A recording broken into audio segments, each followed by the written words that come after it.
Welcome everybody to our City Council meeting. I'd like to call to order our October 25th meeting of our City Council to order. We're going to start with the, we have a special group here coming this evening from our city here. If they would like to start the meeting, they're welcome to now. 4-H Club. 4-H Club. Come on. Pledge of Allegiance. Who's leading? We have a... Okay. Come on up. Don't be shy.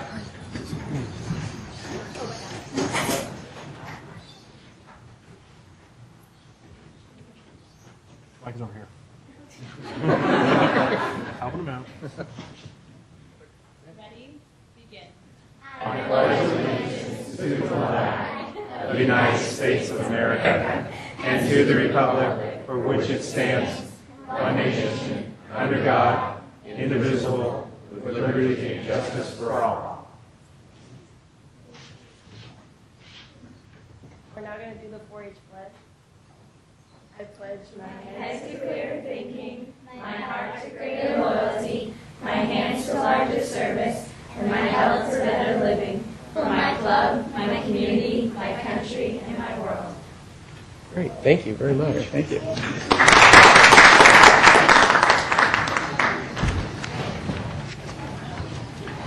Hi, welcome to City Council.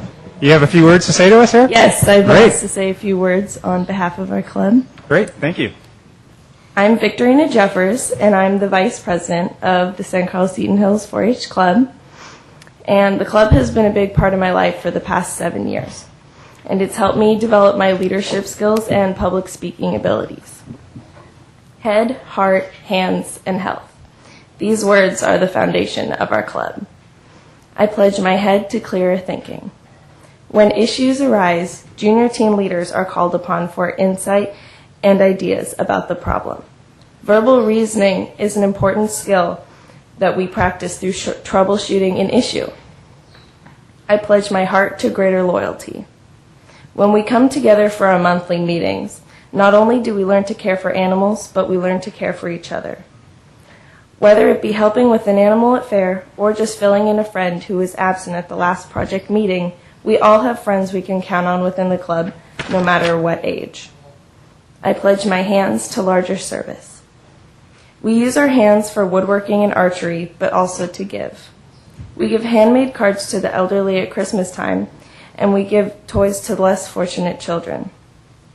I pledge my health to better living. Participating in the cooking project was fun and delicious, but participating in the food drive is rewarding on a whole nother level. 4-H has allowed me to experience things I would not have otherwise been able to participate in. On behalf of the San Carlos Eaton Hills 4-H Club, I would like to thank you for allowing us to continue to take part in our new endeavors, especially the Public Works and Parks and Recreations Department for support in repairing our club. Thank you. Thank you. Great, thank you.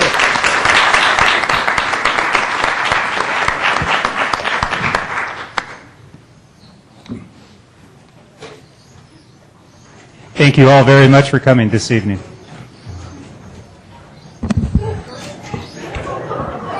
Yeah, I'm getting the idea that they don't want to stay for the later discussion items. It's really exciting, guys.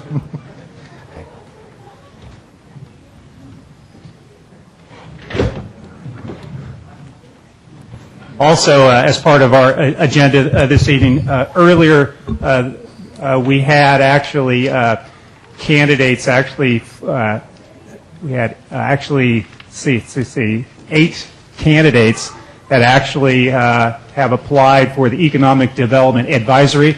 I'm proud to announce this evening that Cameron Johnson has actually been elected or nominated here for the Economic Development Advisory. So congratulations to Cameron for that. With that, Mr. Mayor, there's some openings if you wanted to put in a yes, plug in for fact, that. why don't I make the public know, and especially people at home on TV or on the web, this is the first of actually 3 series. We had an opening in Economic Development Advisory, of course, which Cameron has taken that seat. Scott Marsters is actually joining our planning commission, who served over the last couple of years on Economic Development Advisory. We also have openings in both our Arts and Culture Commission and Park and Rec, and there'll be interviews coming up over the next month on each of those two. So we kind of thrive on volunteerism in San Carlos. These are the groups that do a lot of work for the city of San Carlos. And again, congratulations, Cameron, and to all the groups that give their time and efforts to our city. So thank you very much, Mr. Klein. Okay. With that, moving on to changes of the order of the agenda. Mr. Malty, any changes recommended to our agenda? No changes. Okay. Third on the agenda is report on closed sessions. We've actually adjusted our schedule here. We will be reconvening to closed sessions after this evening's agenda. So we'll be moving on to that later. Item 4, council communication and announcements. Mr. Griselli, anything to report on? No, Mr. Mayor, I don't think I have anything at this time. Mr. Klein? Yes, I have a fire board announcement. A little bit we have to talk about tonight. First off, the dissolution process continues. Staff will be having another meeting, and we're pushing very heavily on staff to get the ball rolling on this. It feels like we're stuck in the mud a little bit, and that we know where we need to go, but we're not getting there. Another issue that I've spoken to staff about, and that we are going to probably need a report on at some point, is we're going to have a lot of retirements over the next year or so, and especially at the end of the dissolution of the fire department, and that's going to come at an incredible cost to the city. The one retirement, which it's not announced, he's not retiring yet, but when he does, our fire chief, we budgeted for that in the off chance that he was going to retire, and he's not. But the retirement payout for just the fire chief alone is a little under $400,000, and that includes sick time, holiday accrual, and vacation accrual. So, I mean, you could guesstimate that we're going to spend well over $1 million in retirements due to the aging of our fire department, and that's something I would like for staff to get us actual numbers on, to discuss it with Belmont and find out what those numbers are, and to bring it forth in a report, because the JPA agreement is very different than the agreements we have in the city. There's a lot of different costs that aren't reflective in our city MOUs that are only in the JPA MOU, and we need to be educated on why these costs are so high and how they're going to come about. So we will be discussing that with staff, and staff will hopefully have something within the next month or so to give to us as to show us the cost of all of this. And that's all I have. Good. Vice Mayor Ahmad? Mr. Mayor, 2 items. One is a lot of people have been getting these in the mail. This is your official ballot. There is 1 week until voting day, but one of the things you can do, I like to announce it every time, is you can take your ballot, go upstairs. There is an official ballot drop box, so it'll be absolutely collected, and you don't have to worry about if it was lost in the mail or anything else like that. Pick it up. You can say hi to Ms. Boland and all the good people in there. The other thing you will see is that there's a lot of pink on the dais this evening, and this is in recognition of Breast Cancer Awareness Month, and I'm wearing my tie in honor of a couple of ladies who are fighting a good, tough fight, but they are just the toughest and bravest women I know, and I'm happy to wear this for them. Thank you. I have one item, actually, coming up in 2 weeks ago, in 2 weeks from now. Meals on Wheels has a special event in and around the Bay Area. They are hosting an event where restaurants are contributing a portion of their proceeds to Meals on Wheels, and we have both some activity down on Laurel Street. I don't know if many of you know, but Meals on Wheels provides thousands of meals every day to the elderly at home. This last year, I had a fortune to participate. And what you don't realize is not only are you delivering a hot meal to the elderly people in San Carlos, but many times you're also providing them their one time during the day of social contact with another person. Many of these people live alone. They're actually waiting for you to come with that meal. And, of course, they try to keep you to stay as long as they can to talk about what's going on and so forth. They're a precious part of our community, and Meals on Wheels does a great job. So I would like to announce on Tuesday, November 9th, which is about 2 weeks from now, will be the evening Again, if you go to the webpage and so forth, there are participating restaurants that we have in town and throughout the Bay Area for Meals on Wheels. So great organization, a great service for the people in San Carlos and throughout all the cities that they serve. So thank you to them. With that, I will move on to, we have a special presentation this evening. I believe we have Lucy Solberg is coming from our microphone. Thank you. Lucy from the junior matrons has come here this evening. But before you get your proclamation, I'm going to actually make a little reference to our history book in San Carlos. So can you hold that for a second? I got to get to the right page here.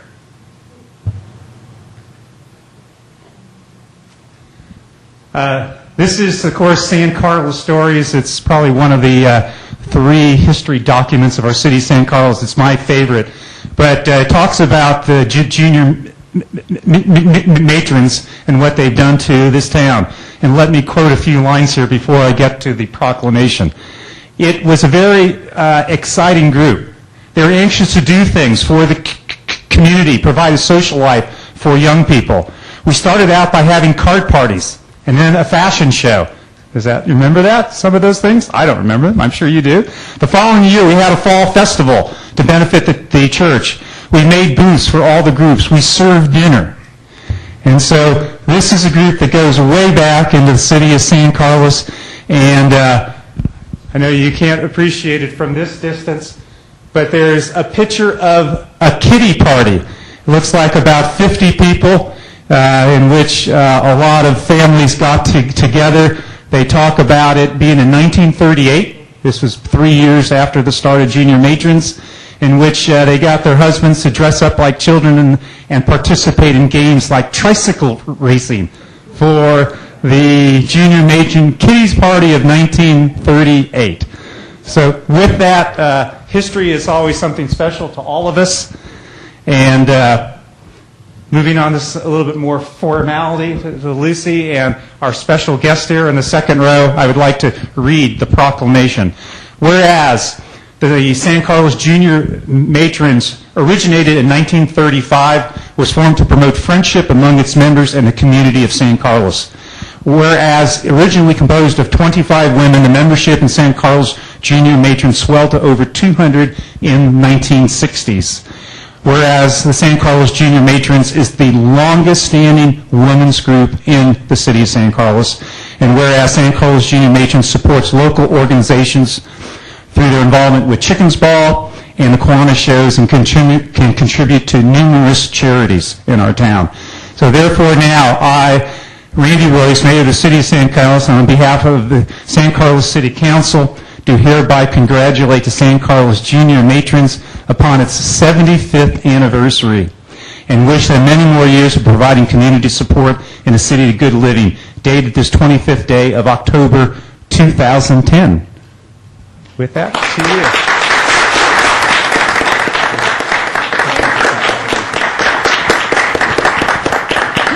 Honorable Mayor, City Council, and members of the staff, on behalf of the Junior Matrons, I would like to thank you for recognizing our club for our 75 years of community service, and we are looking forward to 75 more years of community service. Great. Thank you very, very much.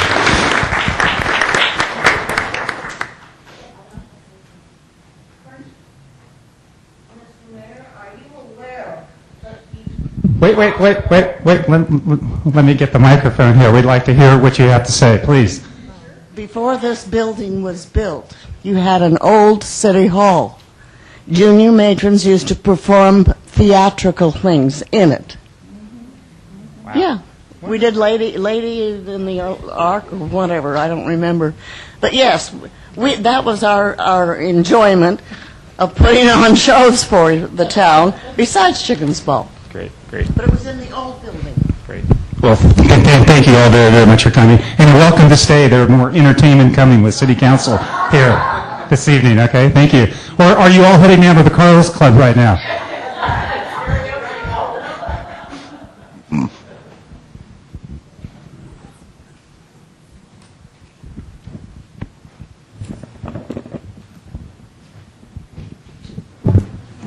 Okay, moving on to item. We have a presentation from the library's annual report and their new e-branch. Hey, Chuck, how you doing?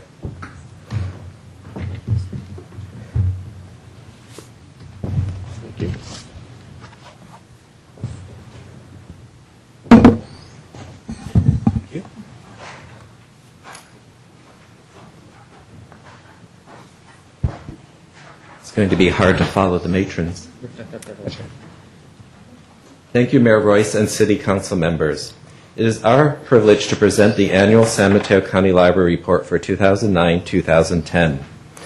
Library services are not just a community tradition, but a meaningful and enriching staple of community life. Library use continues to flourish, demonstrated by the growing numbers of borrowers and visitors. The San Carlos Library Branch maintains a strong position in the community as a resource and destination with over 320,000 visitors attending programs, borrowing materials, and making use of our electronic resources. Total circulation of books, DVDs, compact discs, electronic downloadable books, and music and other materials top 620,000. More than 1,800 items each day the library is opened are checked out. Community enrichment and educational programs presented by the San Carlos Library reached an attendance of over 22,000 children, teens, and adults this year. We provide all these services while professional librarians and library assistants are simultaneously researching user queries in person, via email, over the phone, and web. Early in 2010, the San Mateo County Library revamped our website and catalog, which is now available in English, Chinese, and just last week available in Spanish. You'll be hearing a presentation about that after my presentation. The county also funded the installation of 2 automated material handling systems in our branch, which allow users to check in their own materials and receive a receipt. These machines sort materials and allow us to get items back onto the shelves and available to the public much more quickly. The Friends of the San Carlos Library contributed over $33,000 to augment library resources. This extra funding allowed us to provide additional community programs to highlight our extensive summer reading campaign for all age groups and sponsor museum docent lectures. The Friends of the San Carlos Library also paid for new outdoor furniture for the public patios, gift books given to students attending author visits presented at their school, paid for prizes and books given to summer reading program participants, as well as augmenting other important community projects such as co-sponsoring the San Carlos Healthy Cities Tutoring Program. The San Carlos Library and the Friends of the San Carlos Library also bring together over 150 dedicated community volunteers. The library staff sets aside one day each April during National Volunteer Month to honor our volunteers. Our volunteers sort donations, keep our bookstore filled with new items every day for sale, staff our once-a-month book sale in our upstairs attics. They repair and clean library materials, shelve books, conduct story time, promote library services at our hometown days and San Carlos Art and Wine Fair booth. These and countless other small and large projects support and sustain our library, making the San Carlos Library a true center of community activity. The San Carlos Library continues to forge partnerships with diverse organizations, such as the Stanford Health Library, Bay Area Mentors, California Health Advocates and their Health Insurance and Counseling and Advocacy Program, known as HICAP, Art in Action, California Native Plant Society, San Carlos Children's Theater, San Carlos Kiwanis Club, the Museum, San Francisco Museum of Modern Art, the DeYoung Museum, and the Palace of the Legion of Honor, among others, in order to present informative and culturally enriching programs and special events. This year alone, our library patrons attended programs and classes designed to promote better parenting in English and Spanish, were coached by experts on how to be caregivers to Alzheimer's patients, how to cope with hoarding behaviors, participated in a variety of book and author discussion groups, resume building, job hunting, meditation, Medicare insurance, and health workshops. Patrons learned to knit and quilt, build their own websites, how to use social media websites such as Facebook, Twitter, and Flickr, attended family Tai Chi and fitness classes, listened to docents and authors lecturing on the art of the graphic novel and comics, Mexican cuisine, Amish quilts, Georgia O'Keeffe, Ansel Adams, the King Tut Treasures, and enjoyed a variety of live music performances. Children participated in cultural programs celebrating Dia de los Niños, Day of the Dead, and San Carlos Week of the Family. This past year included our celebrating the 10th anniversary of our new library in August of 2009. Over 2,000 citizens enjoyed 2 days' worth of celebration and programming, including performances by recording artists Baguette Quartet and folk singer Jim Stevens. The San Carlos Children's Theater performed, and we had a guest storyteller from City Hall, which was the highlight. The San Carlos Kiwanis Club provided a barbecue. Looking forward, we are now working on plans to have the interior of the library refreshed in the 2011-2012 fiscal year. The Friends of the San Carlos Library are planning fundraising efforts with a goal of raising about $450,000. We have a solid start on that fundraising effort thanks to the estate of Taz and Gwen Hoffer, longtime San Carlos residents and library volunteers, who bequeathed a generous memorial contribution. This money will go a long way towards revitalizing our interior space. We have always enjoyed tremendous support from the citizens and city officials and employees of San Carlos, and thank you for your continued support in keeping our library a vital community institution. As always, we welcome your questions and comments. Any questions? Okay. At this time, I'd like to introduce Michelle Loomis, Youth Services Librarian, and J.C. Escalante, Circulation Supervisor, who will do our E-Branch presentation. Oh, great. Thank you. Welcome.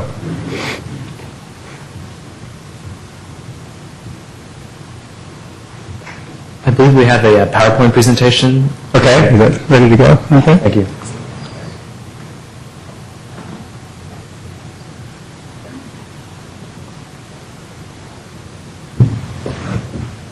Well, thank you. We are excited to announce this past spring we launched the brand new San Mateo County Library E-Branch. The E-Branch is a full replacement of our previous website, and we'd like to highlight a few features. I'll do some for the homepage now. A single user sign-on, which is seen on applications from Google. A dynamic search box, which eBay currently uses for all of their search terms. And a social interaction aspect that Google and Facebook are currently pioneering. So there's the website. The single user sign-on allows users to easily access features of our entire website, such as the databases, blog discussions, without having to log in repeatedly. The dynamic search box at the top right corner allows users to do keyword searches for our entire catalog, our events, databases, and the entire website all from one location. And finally, the social interaction includes our blogs and discussions about San Mateo County Library materials, events, and services to create a sense of community throughout the website. Other features seen here on the web page and throughout the website include easy-to-navigate promotion of library events, collections, news, and services.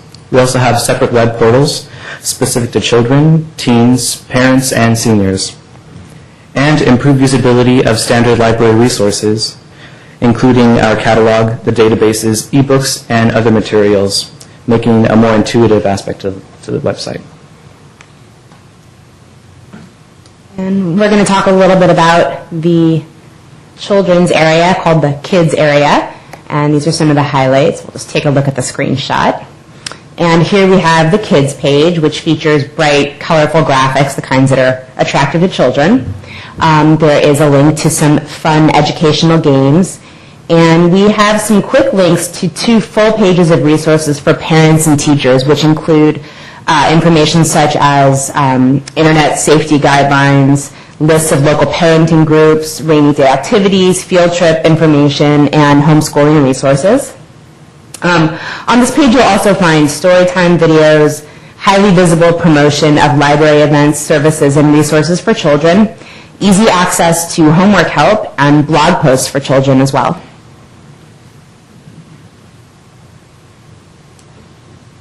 The teen area of our website highlights edgy graphics, interactive features, and homework help. So the edgy graphics are designed to appeal to teens and encourage them to stay on the website and use the features. The interactivity includes shout-outs, which scroll at the very top of the website and are messages teens can send to each other, rotating polls, and blog posts allowing teens to personalize the website and really make it their own. And finally, most importantly, a link to all of our homework help resources, including our tutoring programs and other websites. Additional features on this page include easy-to-find promotions of all the teen events, highlighted library services, and teen-friendly volunteer programs. And we're going to take a look at the San Carlos landing page, which is basically the home page for the branch library. On this page, we feature important information specific to the branch, which includes events taking place at the San Carlos Library, and some other features that are specific to our branch, the physical branch, such as information about the breadth of the collection, the disability access in the building, and the computer services we offer. We also have a page, if I can, and this is the page. It's hard to decipher, but this lists quite extensively our community partnerships. Here's where you'll find information on the Healthy Cities Tutoring Program, which is our free one-on-one tutoring program to students in San Carlos. And, for instance, a link to the Peninsula Humane Society, which provides our Paws for Tails program, which is a fun program with dogs. If I go, how do I go? Okay. And also listed on this page are important links to various San Carlos community institutions, such as the local government's website, local schools, and the San Carlos Chamber of Commerce. There's links to blog posts from our library staff. And there are pictures and videos from San Carlos Library's programs and events, and just daily occurrences such as this one of a little girl who's getting her very first library card, and she got it at San Carlos Library. So thank you, and are there any questions for us? Great. Any questions? Great. Well, I appreciate you coming, and Chet, thanks for the presentation. Councilmember Grocott is probably sorry he's not here. He actually came ill this afternoon, but he, of course, sits on the board for the library of all 9 cities that are part of that Joint Powers Authority, and you guys do a great job, great service for our people of San Carlos. So thank you for the update. Thank you. Okay, moving on to public comment, item 6. This is the area which anybody would like to speak on any item that's not on this evening's agenda would be welcome to do so now. Do we have any public comment? I don't have any speaker cards here, but people would be welcome. Please, if you could state your name, fill out a speaker card after you speak would be fine. And again, if you could limit your time to about 2 minutes would be great. Welcome. Mr. Evans, I live at Hillcrest, San Carlos. Sorry Mr. Grocott's not here, but I'm not speaking for him. I know he can speak for himself. As I read in the paper and listen to you people talk and how you make the comment, Mr. Klein, how he is immature in his actions. Why is it every time? Have you ever watched yourself here on TV? You act like a little baby. You too. Well, all of you guys actually. Mr. Grocott, I think you're probably more of a man than all 4 of you people up here. You put him down because he voted against the tax. I voted against the tax. The people voted against the tax. Why do you keep it up? Don't you understand what the people want? It's the people, not you, not your way. I know there's something behind you people who got you up here. There has to be. And you want to outsource and all this. You want to give this guy a $5,000 bonus because he did your work for you. It's sickening. This is my town. I live here. Another thing I want to thank you for is all the garbage cans. Looks like a ghetto in my neighborhood with all the garbage cans. Why do we need all these garbage cans? There's something wrong with this outfit too. Something wrong here. Somebody get some kind of a kickback, in my opinion. In my opinion, you people want to outsource. I think we ought to outsource all you people. Get rid of all of you. Keep the lawyer. He knows what's going on. You always ask him for answers. And the staff, whoever the staff is. Why you all go, I got to get back to you, I've got to talk to staff. And you need a chin rest every time I look at you, you're like this up here. You too, sitting up there. Did you listen to the people? Don't you know what's going on? Don't you know the people are upset? I talked to my neighbors and whatnot. They didn't want to listen. They didn't want to watch you. They didn't want to talk about you. I do. This is my town. I live here. So if you could wrap up here. I'll wrap it up. And the way you treated Mr. Grocott the last time, Excuse me, I'm asking you to please wrap up and then we'll move I on. can't talk anymore. Is that what you're trying to say? You're out of time, You're acting sir. like a little Mr. Hitler, aren't you? Okay, thank you. Yeah, really, I appreciate you coming and speaking. It keeps us balanced, hearing what some people think. No, it doesn't. You don't listen to And I anybody. appreciate you coming to this evening's council and expressing your views. Thank you.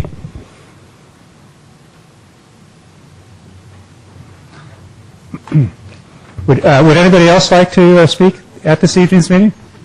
Please, Randall. Brian.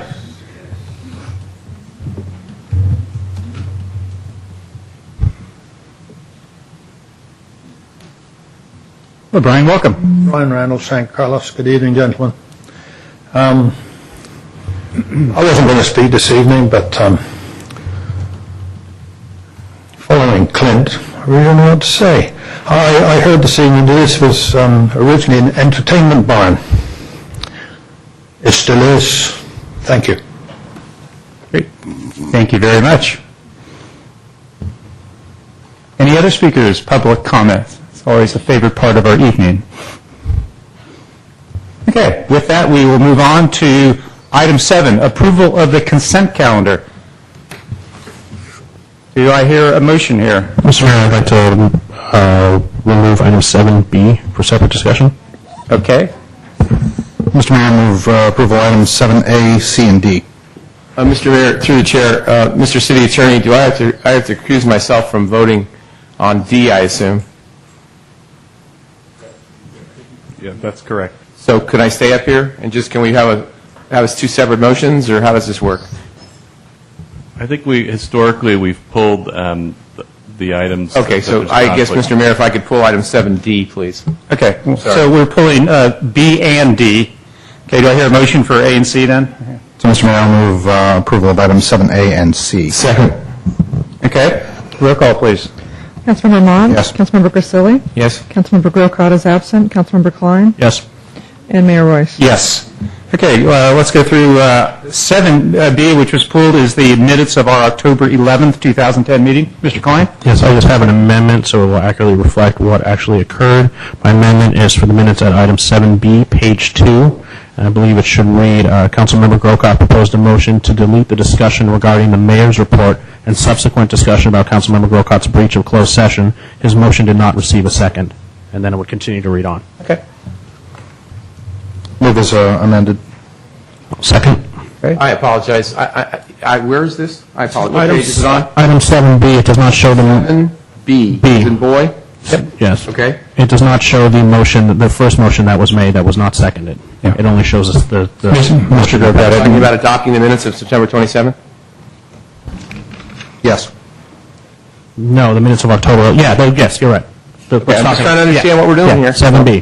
7B, so you want to, okay, all right, thank you. Would you like me to reread it? No, I understand. I'm just trying to figure out where it went. I misunderstood where it was. Sorry. Roll call, please. Councilmember Mon? Yes. Councilmember Grisilli? Yes. Councilmember Klein? Yes. Mayor Royce? Yes. Okay, and then now to 7D. This is to adopt resolution accepting Crestview Drive pavement resurfacing project and authorize recordation of a notice of completion. Move approval item 7D. Second. Okay, roll call, please. Councilmember Mon? Yes. Councilmember Grisilli? He has to recuse himself. Oh, got it. Just wanted to hear it. Recused, please. Councilmember Grocott is absent. Councilmember Klein? Yes. Mayor Royce? Yes. Okay, great. Now we're moving to reports to council. We have one item on 8A, update on the police department transition. Yeah. Have our chief here.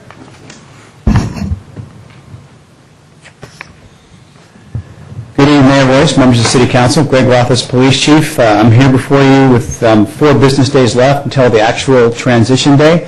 We will be in a transition week next week. As you know, what will happen at Saturday night at midnight is the Sheriff's Office will take over policing San Carlos. On Monday morning, this current San Carlos staff moves into a week of transition training with the Sheriff's Office. So Monday through Friday, we'll all be in training with the Sheriff's Department. During that time, there'll be a transition team in place Deputies have been selected and scheduled and outfitted and ready to go to Police St. Carl's during that transition week. And then back on Saturday evening, I believe, is when the full-time teams will come back on. You have the report in front of you. I guess I could kind of sum up everything with 2 words, which is we're ready. We have everything in place that we need to have in place to make this transition work. Right now, we do have things that come up day to day, but they're really very minor. As you know, this police department is working very hard. I talked in my report what an amazing job our staff has done in getting ready for this transition and the amount of time they've put in. And I'm very proud of them in the police department. But I'd certainly be remiss if I didn't say that it isn't just the police department that's worked on this transition at City Hall. There's been a lot of help throughout the city staff. Jasmine Frost and her IT staff. In fact, Jasmine, I think, is in there right now working on transition issues, making sure the website works good. Rebecca and her staff. And so there's been just a lot of people working extra hard to make this transition work, and we really appreciate that. Again, I feel, in terms of how I feel about this transition and where we're at, I feel very good about it. I think we've really thought ahead. We've thought for any eventuality, and there's so many people working on this and thinking through it that there's been a good job done. And so what I'd ask of you is to, once we become the sheriff, is to ask a lot of us. We're prepared to serve in the way that you've grown accustomed to with police services. And so it is absolutely appropriate to set a high bar for the sheriff's office in policing this community, and I'd ask that you do that, and we'll do everything we can to meet that expectation.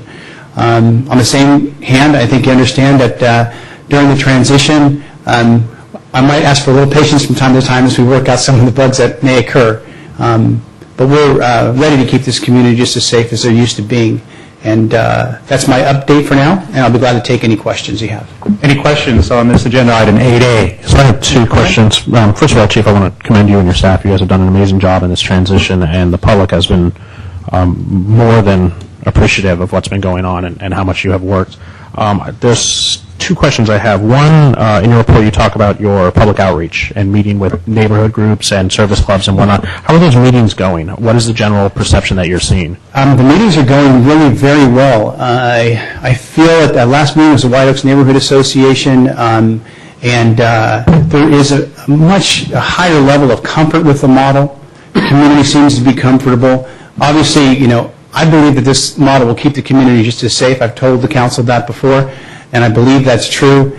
And I go to these community meetings and believing that, I'm not so sure that they're comfortable with it yet. But sometimes I feel like I'm trying to get people to be comfortable with something they're already comfortable with.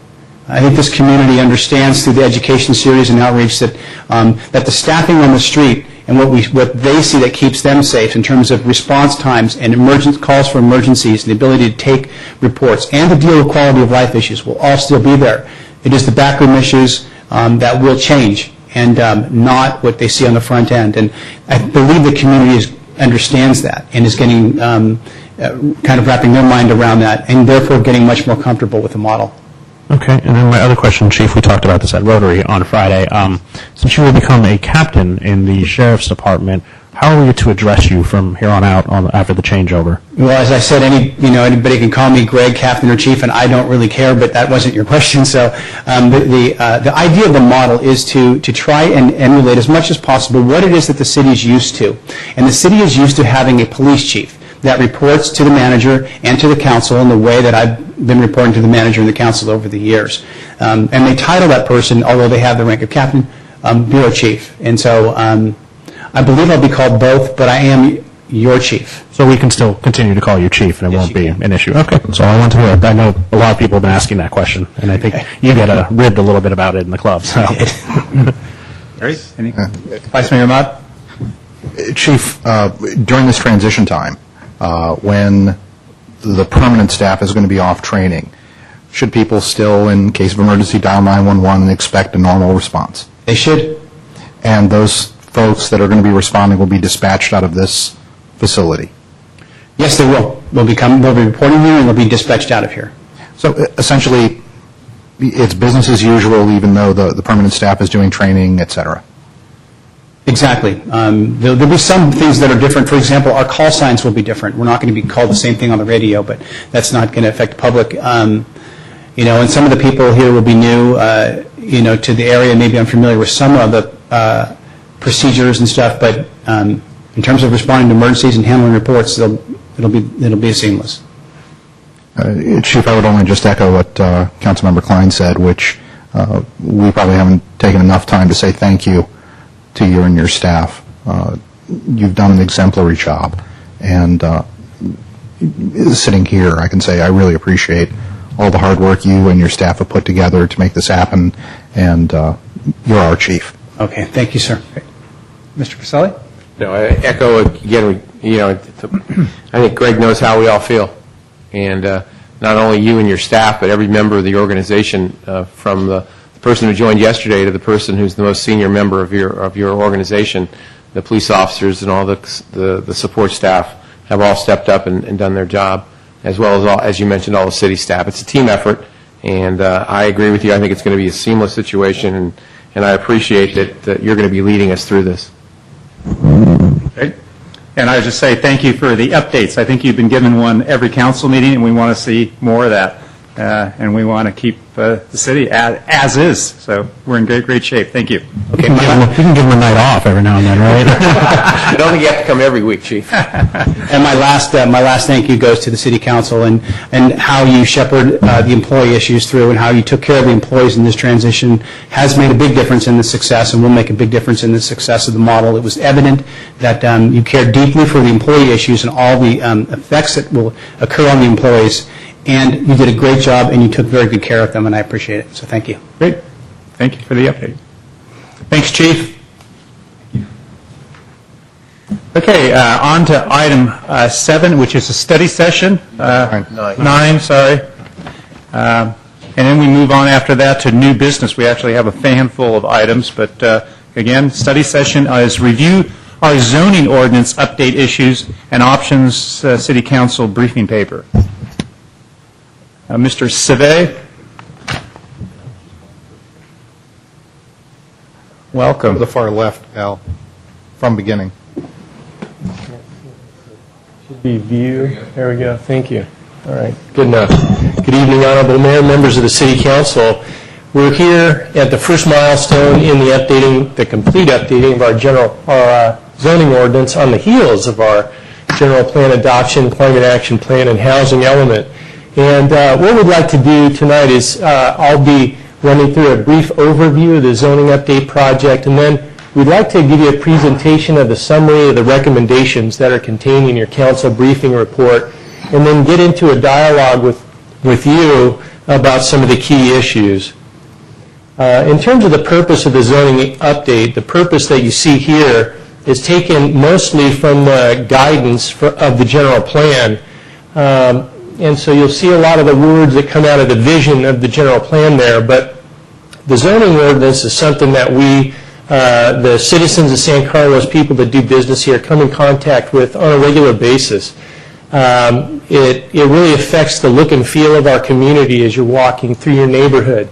You look at the buildings, how high are those buildings? How far away are those buildings from the sidewalk? Do you agree with the aesthetics, with the architecture?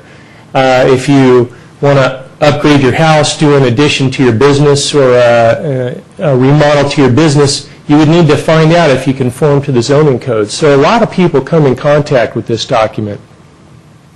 In terms of the objectives, there's a number of objectives that were set forth. Again, a lot of this taken from the general plan. Some of it just good business practices. Some of it is required by state law. And then at the end there, you'll see that there's something about web-based component and interface. And I think this is really critically important because once we have this great document, there's got to be a great user interface, something that is accessible to the public, to the people that use this document on a regular basis. So we're going to work hard to make this document accessible.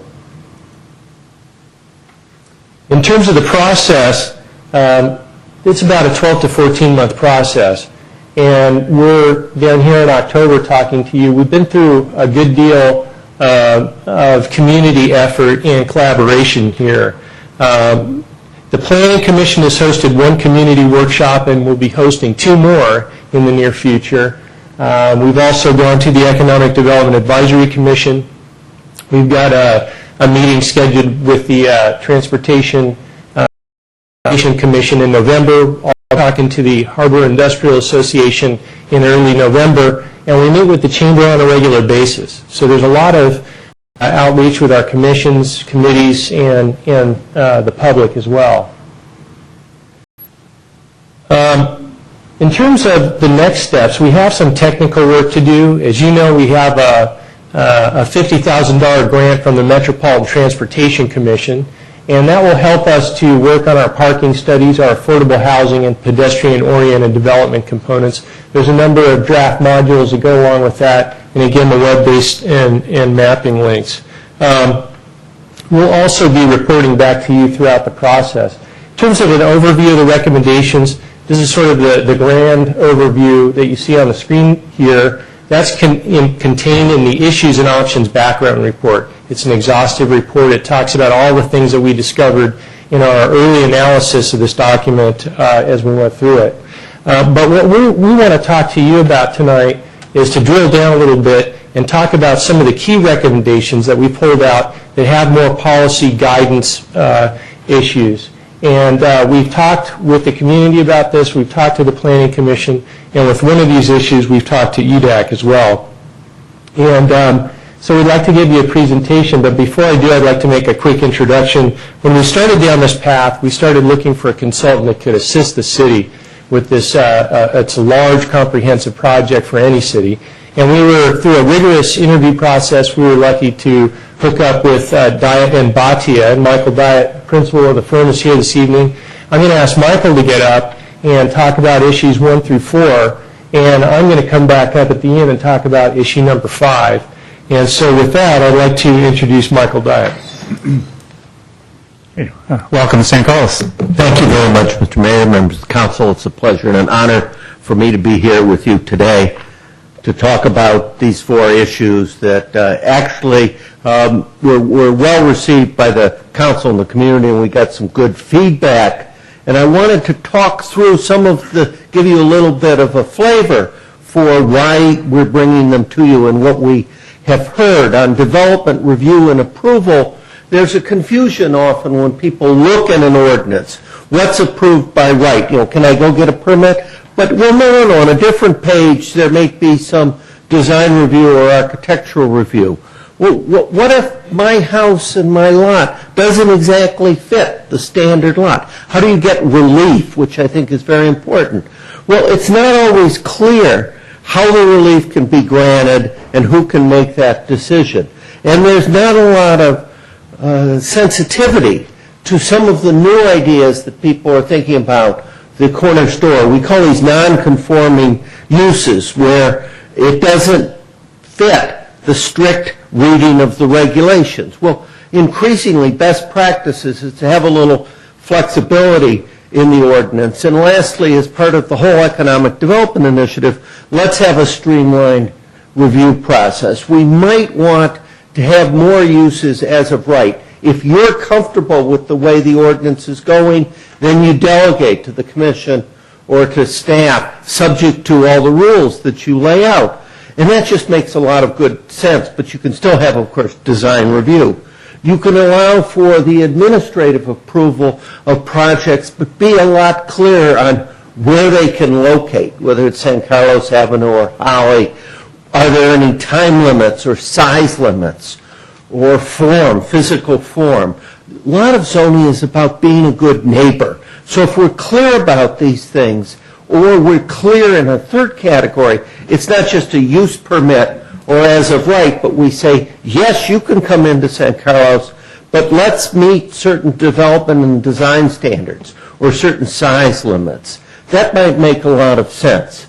The Planning Commission was supportive of this direction, but they want to make sure that we've done our homework, that we're proposing a set of compatible standards so that it's all about being a good neighbor. And we address the transition and redevelopment as the city gets some new investment. The new fits with the old.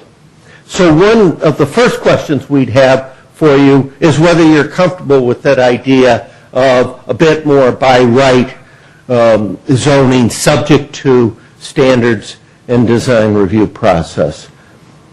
A second big topic that came up is really making sure that the bar is high, that we have good, high-quality design. Right now, you don't really have a lot of standards or rules in place. You have a floor area threshold, but it's a review threshold.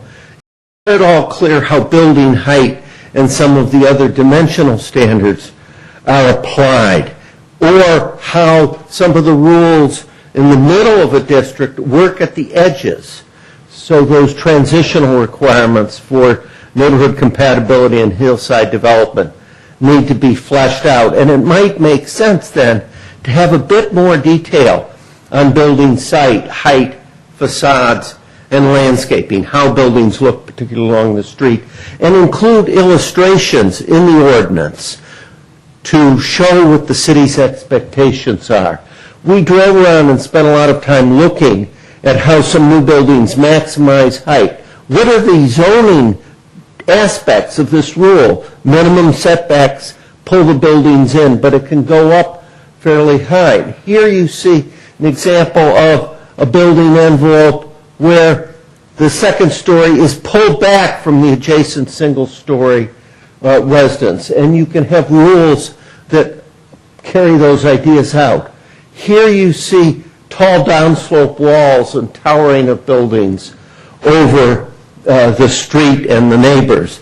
You can have a stepping back in hillside so that you have a layering effect and a shorter downslope wall, so you're pulling them back.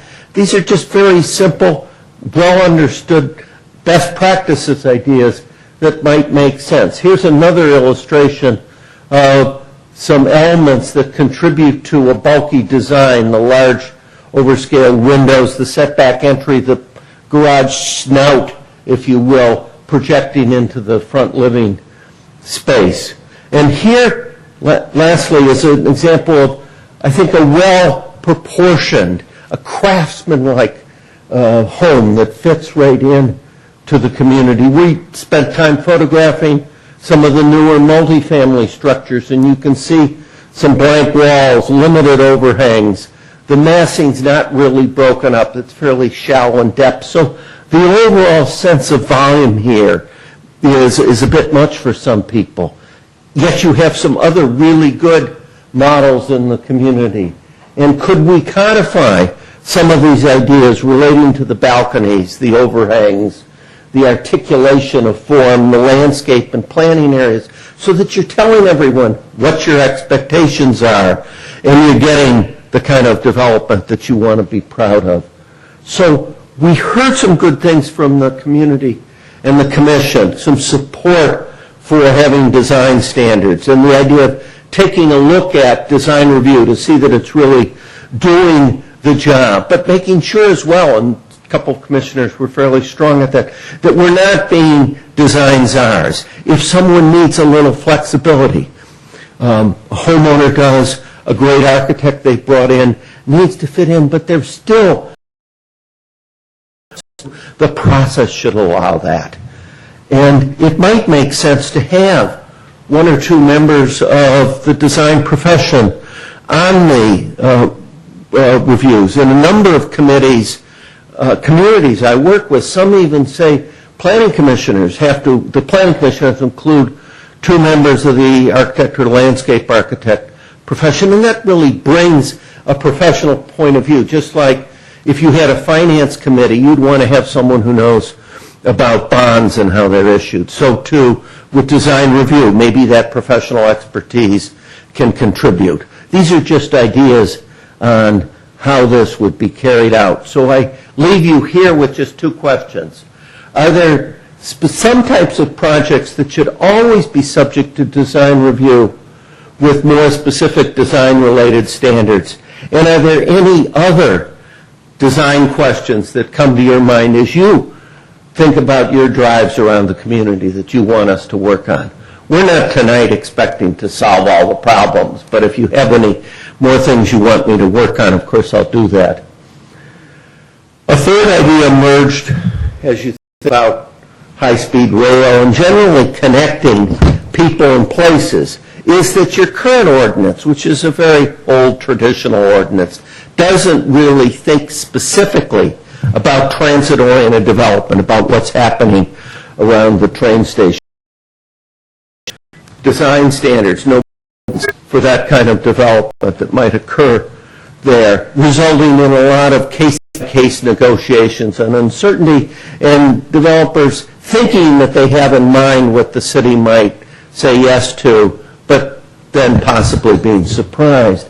Many communities have created transit-oriented districts. We've, in fact, worked on all of the operating rail systems from San Diego up to Seattle and are now doing transit-oriented development, in fact, over in Hawaii, and we've done it in Minneapolis, St. Paul, and on the East Coast. And it really makes sense to codify the requirements, many of which have really worked well in downtown, and think about how you tailor them to a transit-oriented area. So you're establishing the parameters and the arrangement of public spaces ahead of time, and then the designs that come to you respond.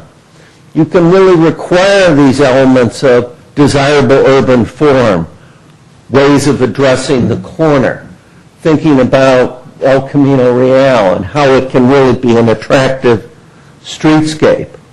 The commission said, yes, that makes sense, but don't just think of it for a specific project, that Transit Village project. Think of the larger area and put it in the context of not only what Caltrain is doing today, but what if Caltrain is very successful as their engineer for the Peninsula project, is really well regarded. He's going to get this all in place for the high-speed rail to proceed.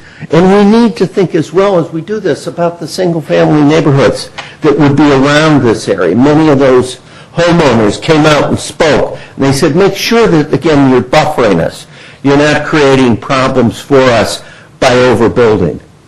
And the mix of uses should reflect what is feasible and realistic. So we'd have to build that reality check in. So I leave you as the third question with the idea that we should we include a TOD district to encourage transit-oriented development. I think we've had generally good support for that.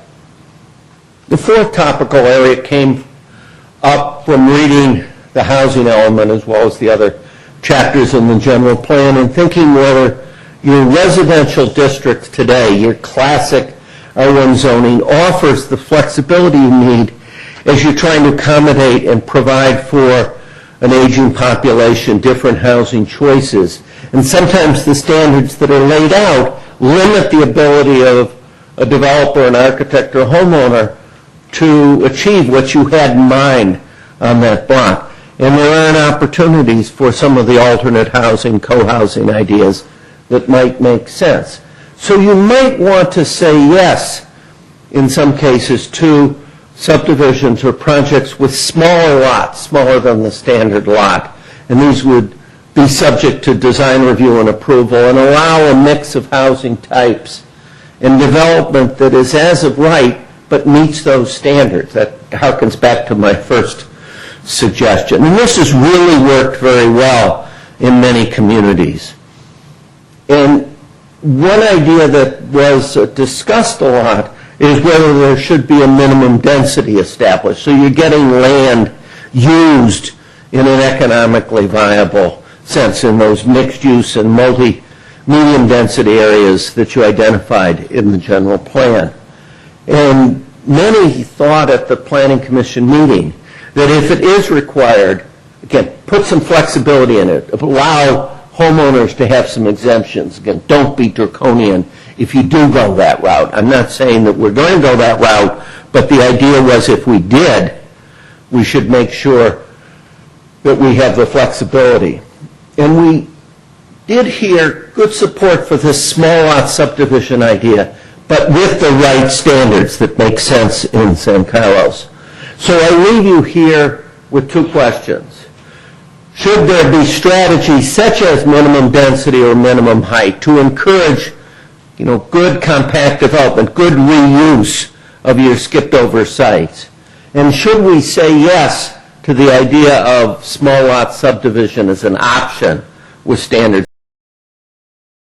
So that pretty much brings me up to the point where Al is going to take over and talk about economic growth and some of our ideas there. Thank you, Michael. As you can see on the screen, there are a number of different land use policies that came from the general plan land use element supporting revenue growth, economic diversity in our community, as well as the creation of jobs, the idea that we should be able to have jobs in our community and live here at the same time. And so we looked at some recommendations for that after taking a look at particularly the east side is what I'm going to talk about this evening. What I can tell you is that cities do regulate the types of businesses that go into a zone. Just about every city in the state of California does do that. So there's a lot of concern that you'll hear about meddling in the marketplace, but cities do that for very specific purposes, either to target certain industries or businesses or to retain the businesses that you have. So one of the things that we looked at is the historic development patterns that are on the east side and what's there and what's emerging and what do we foresee in the future, and that's part of what we did with our general plan land use. So some of the recommendations you'll see here is to attract certain businesses and industry that do provide these fiscal benefits to the city. Support growth and investment in different areas of the city, and again, as we heard earlier tonight in the EDAC discussions and in your selection about increasing our competitiveness in the marketplace. And so what we found is when we started looking at the east side, and we sort of knew this from the general plan, but we dug a little deeper and we found that there were some unique opportunities to create a couple of sub-districts that would do just what we're talking about. On the right-hand side of the screen here, you see our general plan land use map. These light purple areas are the areas that I'll be discussing this evening. These are the industrial areas, the planned industrial zones. And so one of the interesting things to look at, in particular down in this area, let's focus here for a minute, you'll see that the streets, these white roads here, are very close together. If you look up here, the roads are far apart, and what that indicates is a much finer pattern of lot sizes. They're much smaller than the rest of this area. So what we're looking at here, what we're proposing is a district called an industrial arts district.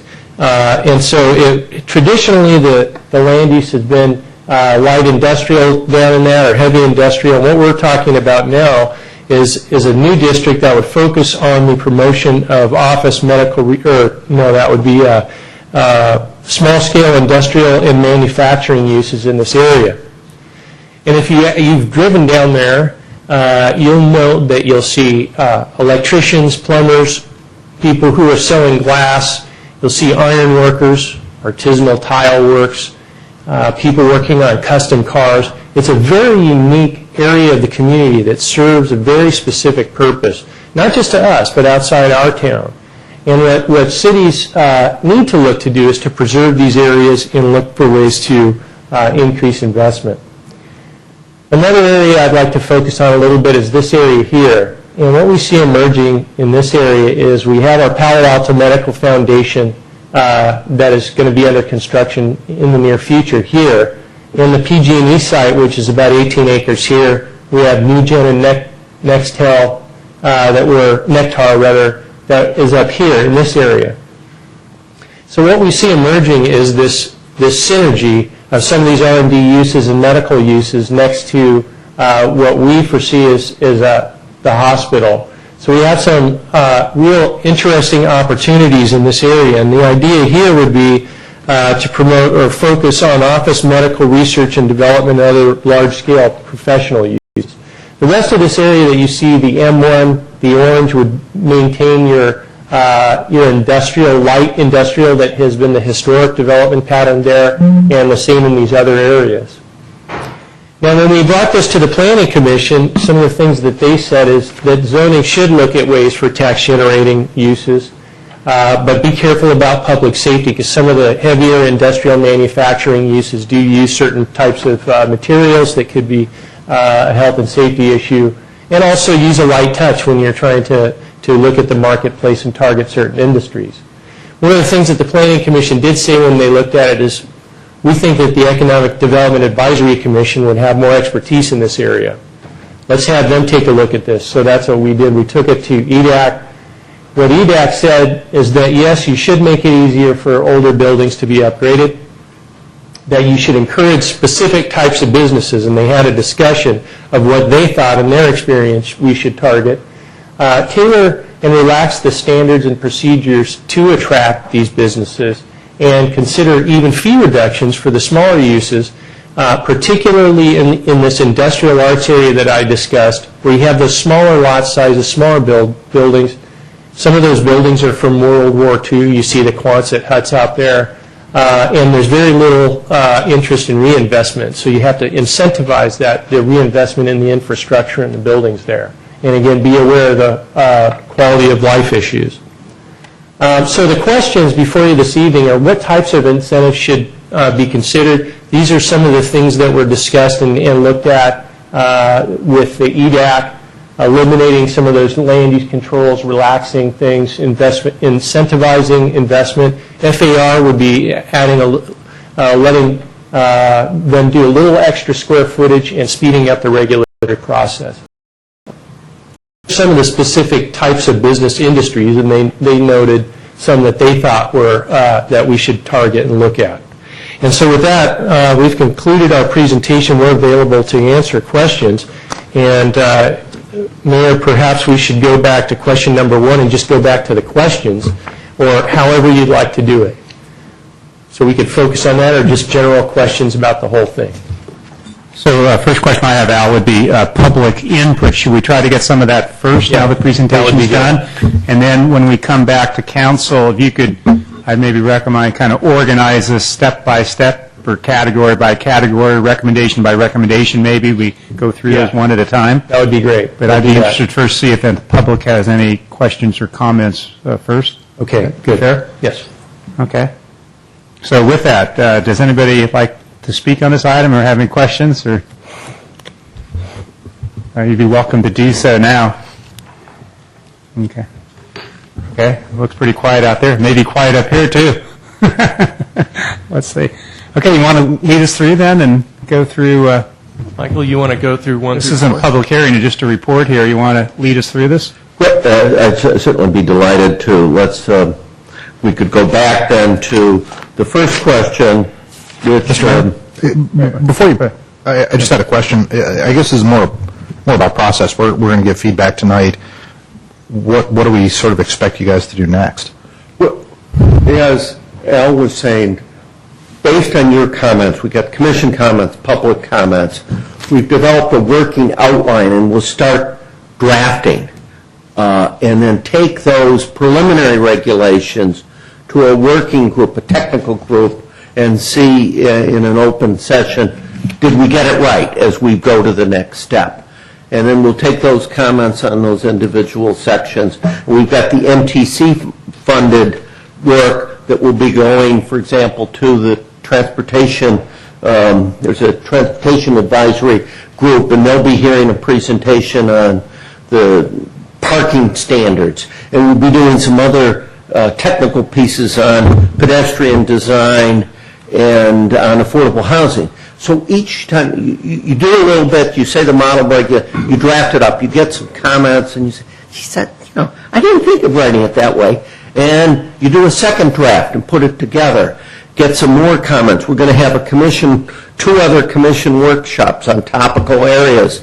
And it's really a progressive process of get it out, listen, go back and redraft. Then we'll take a draft ordinance to a study session with the commission, get their feedback, and only then, and I think there may be one more briefing with the council, but come to you after there have been many iterations and chance for feedback, so that when we would have the commission's recommendation, it would really be a consensus piece with a lot of feedback. But we won't be going back and just writing it in the privacy of an office. There'll be a lot of open dialogue. It's intended to be a really transparent process.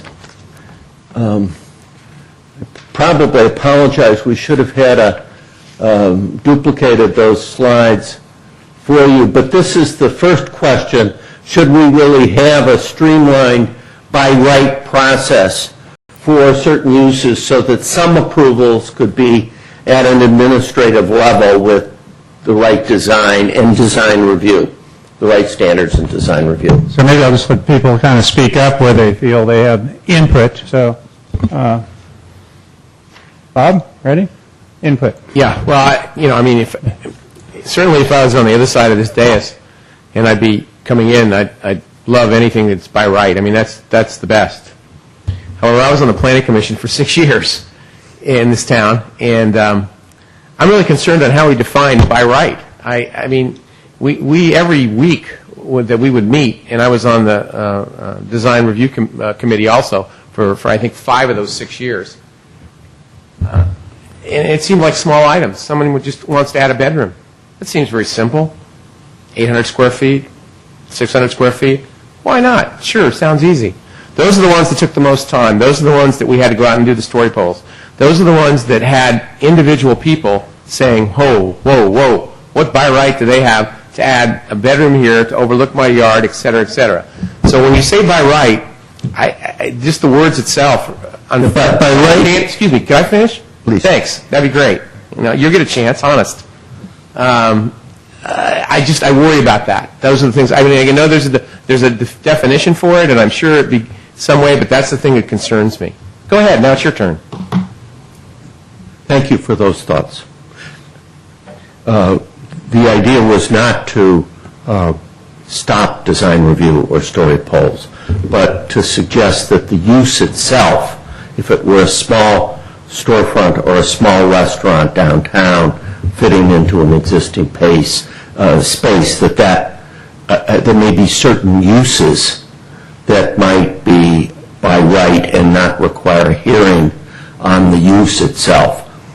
Al had mentioned the concept in the industrial areas of some of the small uses that the Economic Development Advisory Committee mentioned. Yeah, I think the only problem I have is how do you define what's the minimum? I mean, that's just really, it's hard. Maybe Mr. Gervais, I appreciate the example that it's not residential, that it's commercial. We're a village. I mean, I hate to use this term, we're a village. When I read through this, it was a great report. Don't think that I didn't appreciate reading the 85 pages that was here, because there was a lot of good things in it. But it seemed that a lot of it was for bigger places that were going to grow. And again, maybe I was approaching it from a residential standpoint more, because that's my background, as opposed to commercial or industrial. But residential-wise, I thought, why do we need a lot of this? I mean, we're doing fine, and we're not going to be building subdivisions in this town. They aren't going to happen. But commercial and industrial, different area, maybe not my expertise. And so I looked to staff to sort of do the definitions. But I hate to say, at least from the dais, from my line of saying, I agree with by right. And that's the thing, those words just, they scare me because, like I said, how they could be used. So, again, just comments of I'm sure there are places that could be used. Yeah, that's very clear guidance on the residential side. But as I noted earlier, what cities do is they go through very methodically, and you look at a retail use. Is it indoor? Is it primary? Is it outdoor? What kind of retail use? And so we can actually do that and go into very specific businesses in very specific commercial zones. I can understand the concern with the residential side, just saying, hey, that's where people live 24/7. Sure. And so I think that's good guidance. But don't we, in effect, we do that now when businesses want to come in, don't we, Mr. We do. So I guess I'm confused on well, again, maybe it's not definable, but we do that now with certain businesses. When we did it when someone wanted to come in on Laurel Street and we passed an emergency ordinance, because it just wasn't the right fit. Granted, there was a large piece. It probably wouldn't even been affected by any adjustments that we're going to make to this zoning ordinance. But it's, I don't know, it seems to be working in a lot of this area, and certainly I understand some of the cleanup of this that was written and some of the other stuff. But anyway, I've talked too long. I should let my other council members speak. Other thoughts? I was going to give you the knock there, Bob. I agree with Councilman Vasili, especially when it comes to residential. I don't want to see a by right in residential, because these are people's homes, and what is by right guarantee you. But I also agree with what staff has said, and we kind of talked about this in the general plan. A lot of this is just bringing back stuff that we did talk about in the general plan. And if it's an industrial or commercial use and it's an approved use, it's one of the primary uses for that area, and the building or whatnot's already being used for that, we're just switching users or we're barely modifying, I can see where I would entertain that as a by right. If it's non-conforming, absolutely not. Or if it's something we just don't think will fit. But if you're swapping out a restaurant for a different style restaurant or doing these other little minor tweaks, which I think, Mr. Survey, is what you were talking about, I can definitely see that as a by right, especially when it comes to business and commercial. In residential, absolutely not. But when it comes to business and commercial, I would like to see it. I would like to go through methodically. I mean, this is a broad-based question, so I know you're just trying to gauge where we're sitting. But I'd like to go through it methodically and point to the specific issues where it is by right. But I would definitely entertain it in the commercial and industrial use, as long as you're kind of sticking to the guidelines we already have, essentially. It does just streamline the process, and I would like to see that. So that's it. I concur. Yeah, I have comments coming up on some of the other items. Why don't I go then to question number 2?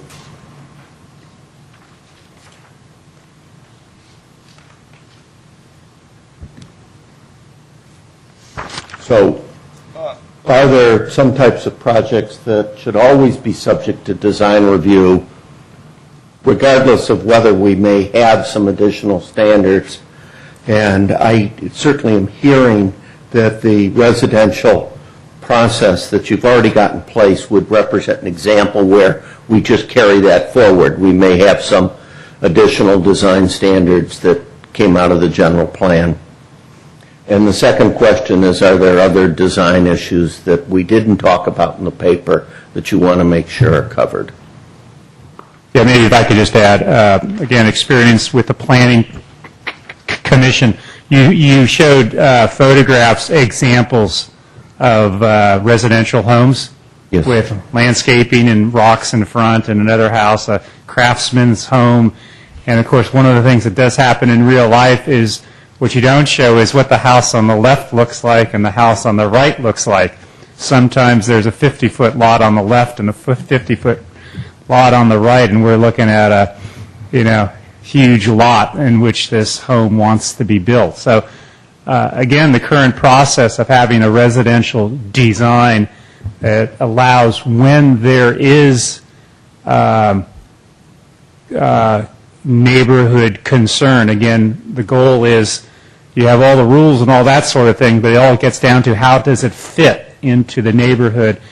We do have some processes that help that. Also, if you go to the design on the other end of the spectrum, the Palo Alto Medical Foundation, the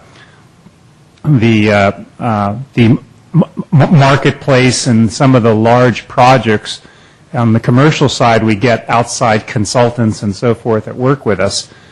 But this whole middle ground, I'm a little more uncertain on. If anywhere from multi-residential to condos and the small commercial stuff, I'm not sure how much we really do there, how much can be more standardized, and how much we do get input, whether or not how important that is, whether or not it fits or adds value or character to our town, what it really looks like and feels like, and the pathways and all the, the setbacks and all those things. I'm not sure how much we really do in that middle category. So, I can tell you from my perspective, the issue with the larger buildings, let's say a multi-family residential apartment or a condo or the marketplace, these are big buildings. So they have a much bigger visual impact in the community. And coming to this community, there is no design review. There's no formalized design review process in the city. Well, there is an ordinance that says it goes to the Planning Commission. But the issue there is the Planning Commission will then be relying on staff expertise. Right. And you're lucky if you get somebody with really good design credentials. So what I've been doing since I've got here is I've essentially established a de facto design review by hiring these outside consultants, which I don't know historically if the city ever did before. So that's something that I brought as a practice that's, I think, because I had to do it. Mm-hmm. And I thought it was the best thing for the community because, again, these are big buildings. and I've seen issues and problems that have been outlined, I think, in this presentation with big walls and things that don't address the street correctly. And so there's a real gap here with the larger buildings. I think that on the smaller scale with the single-family house, I would agree that, there's very personal issues. You have to live next to these houses and your neighbors, and so get it right there. But I think we have another opportunity that would not affect the marketplace in a detrimental way that we could establish either by bolstering the existing residential design review committee or establishing a new committee that would work on the larger multifamily residential or commercial projects that really do have a huge impact on our community. Mm-hmm. Okay. Okay. Thanks for that. One last thing to add, and then turn it over to Mayor. And Mr. Klein's got a question. Would be, I think the other item too is, 20 years from now we may look back and right now the Craftsman's home, as an example, looks wonderful. It's got the porch and the woodwork and we like it. But after you do 100 of them or 200 or 300 of them, the developers and the architects say, well, that works in San Carlos. I know I could get that approved. But 20 years from now, we got all the kind of the same type. I visited a friend last summer in New Jersey where they have a lot of these old structures, and someone came in and started doing a remodel, and the first one or two looked great. Well, now you go down the street, and about half the homes are all done the same way. The garages look the same, the stairs, the type of stone looks the same. I mean, it is just ugly because it's too much of the same.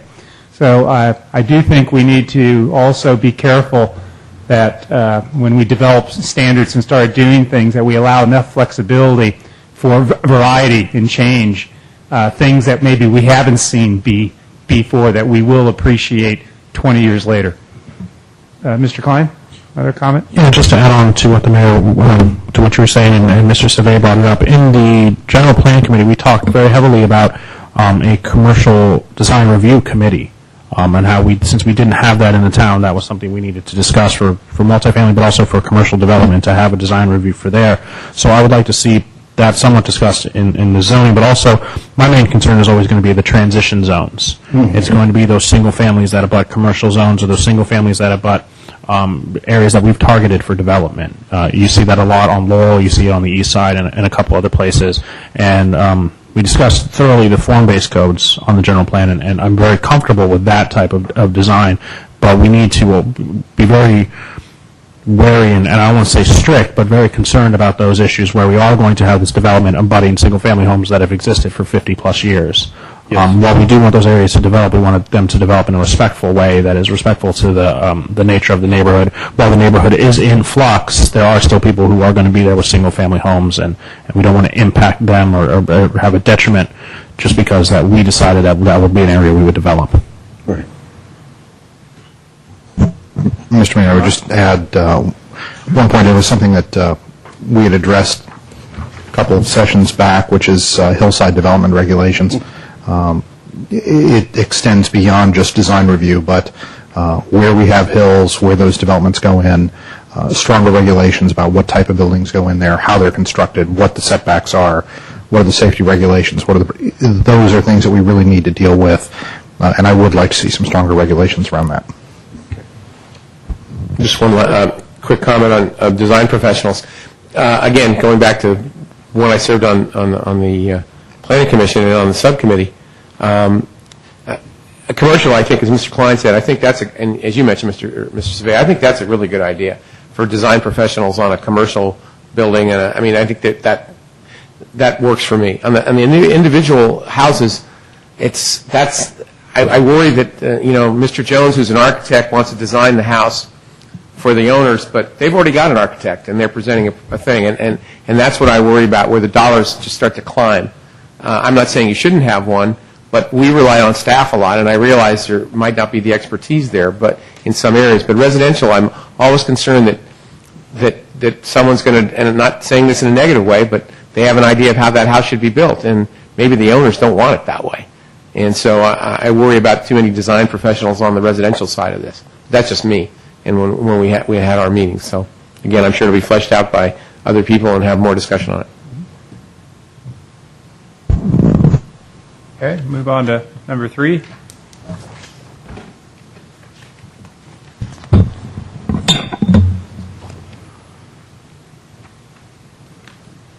Okay, so the basic question under number 3 is whether we should proceed with a new zoning district called a transit-oriented development district, taking the best things that we see in downtown and tailoring them to what would make sense around the Caltrain station. Mr. Casella. I just have a quick question. If we did change this, I guess the projects that are already sort of in process already would not be affected by this. Unless you specifically wanted to do it that way, I would say no. And there's also a resolution that was adopted back in 2004 that really did set sort of the foundation for what we're looking at here in terms of the height, the density allowances that would remain intact. So really that sets the groundwork for whatever we would do in that zone. So I would say that it could if you really wanted to, but that would really be in the design phase, I think, for that particular development. But we're going off of this resolution for the height and density and that kind of thing. I guess I'm thinking if the project that's proposed right at the moment by Sam Chance would continue, what other development would there be around the Caltrain station? Well, that is an interesting issue at this time because of the high-speed rail proposal. If there's a viaduct proposal, it could potentially allow for development around or underneath the viaduct itself. Okay. So we need to think about that with our zoning. That's an educational thing for me that Mr. Ahmad, because he's on Samtrans, probably has heard and seen before. Because I'm thinking once you build it there's nothing left around there. So there's some very real opportunities that we've seen in other countries and back east and things like that. So we've already started. Staff has already started. Maybe perhaps Mr. Ahmad as well has started to kind of look at pictures of that. Okay. I don't know. A specific district. I don't know. It's that one area. I guess we could. Through the chair, Mr. Slade, because you're making me question now what we talked about 2 years ago. I was under this, maybe I was wrong, but I thought the transit-oriented district that we discussed in the general plan was a quarter mile away from the Caltrain station. So we're not talking just right flush to it, but we're talking about a quarter mile circle around the Caltrain station, correct? That's correct. Okay. Right. So there's actually 3 study areas in the general plan that were identified. It's essentially the El Camino corridor, the whole corridor, Old County Road, part of downtown. Okay, well, again, educated. Yeah. Another person who was on another committee I wasn't on. But again, I'm looking to be educated because when I see Caltrain station, I think... You think right there. That's it? We're done? Why are we talking about this? It's a much larger area. Okay, thank you. I appreciate that.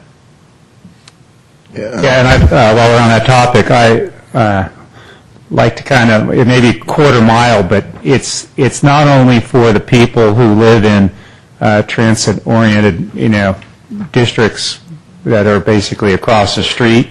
If we do something like Transit Village, but to me, it's the movement. It talks about walkability, the movement of people anywhere from a hotel site down on Industrial that could come up San Carlos Avenue to the east side on how you have a what I would call a prescribed natural walkway that people, rather than walk east-west on one of 5 streets, there is one pathway that has the landscaping, that has the safety with traffic. Traffic's diverted maybe more to another street. This is the walkable. People who come downtown to the Art and Wine Fair or the Farmers Market with the stroller and walking, everything that not only goes transit-oriented, but to me, I'm kind of exaggerating it into the downtown on how we create those favorite pathways through the neighborhoods and so forth is part of this.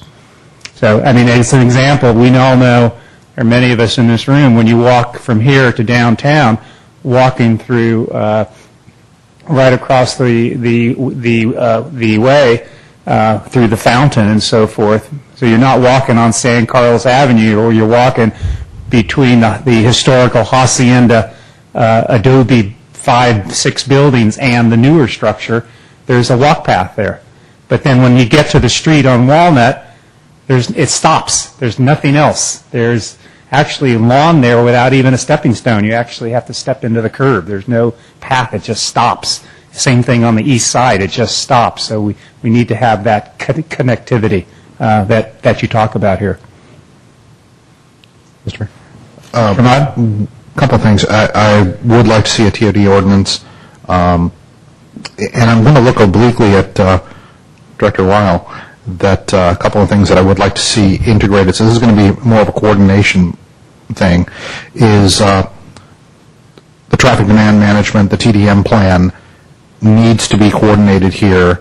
The reason I'm saying that is that the Transportation Authority does have significant grant money available for us to be able to work how transportation works, how mass transit works, how parking works, and how this development could work. So that is one thing I would like to see.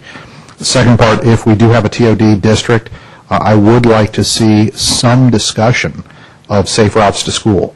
Where are the schools with relation to the TODs, and how do we start to get kids back and forth there, preferably in a pedestrian fashion? Lastly, I would like to see some discussion put together for what could happen to the Caltrain right-of-way. There are two ways that the Caltrain right-of-way can go. One would be an aerial viaduct. That would mean that the space underneath it, so people who are looking at the berm would essentially be gone, and the east-west connectivity could be tremendous. There should be some discussion that if there is a viaduct, how would we like to develop it, and could we go ahead and start putting in some proactive opportunities for development in there? Part number two would be, if it is a cut-and-cover trench, you would get 800 feet of cover followed by 1,400 feet of trench. That 800-foot section, what would we like to do? How can we start to look at those things? Those are discussions that I would love to see ratcheted up. And those are my comments for that. Okay. Item 4.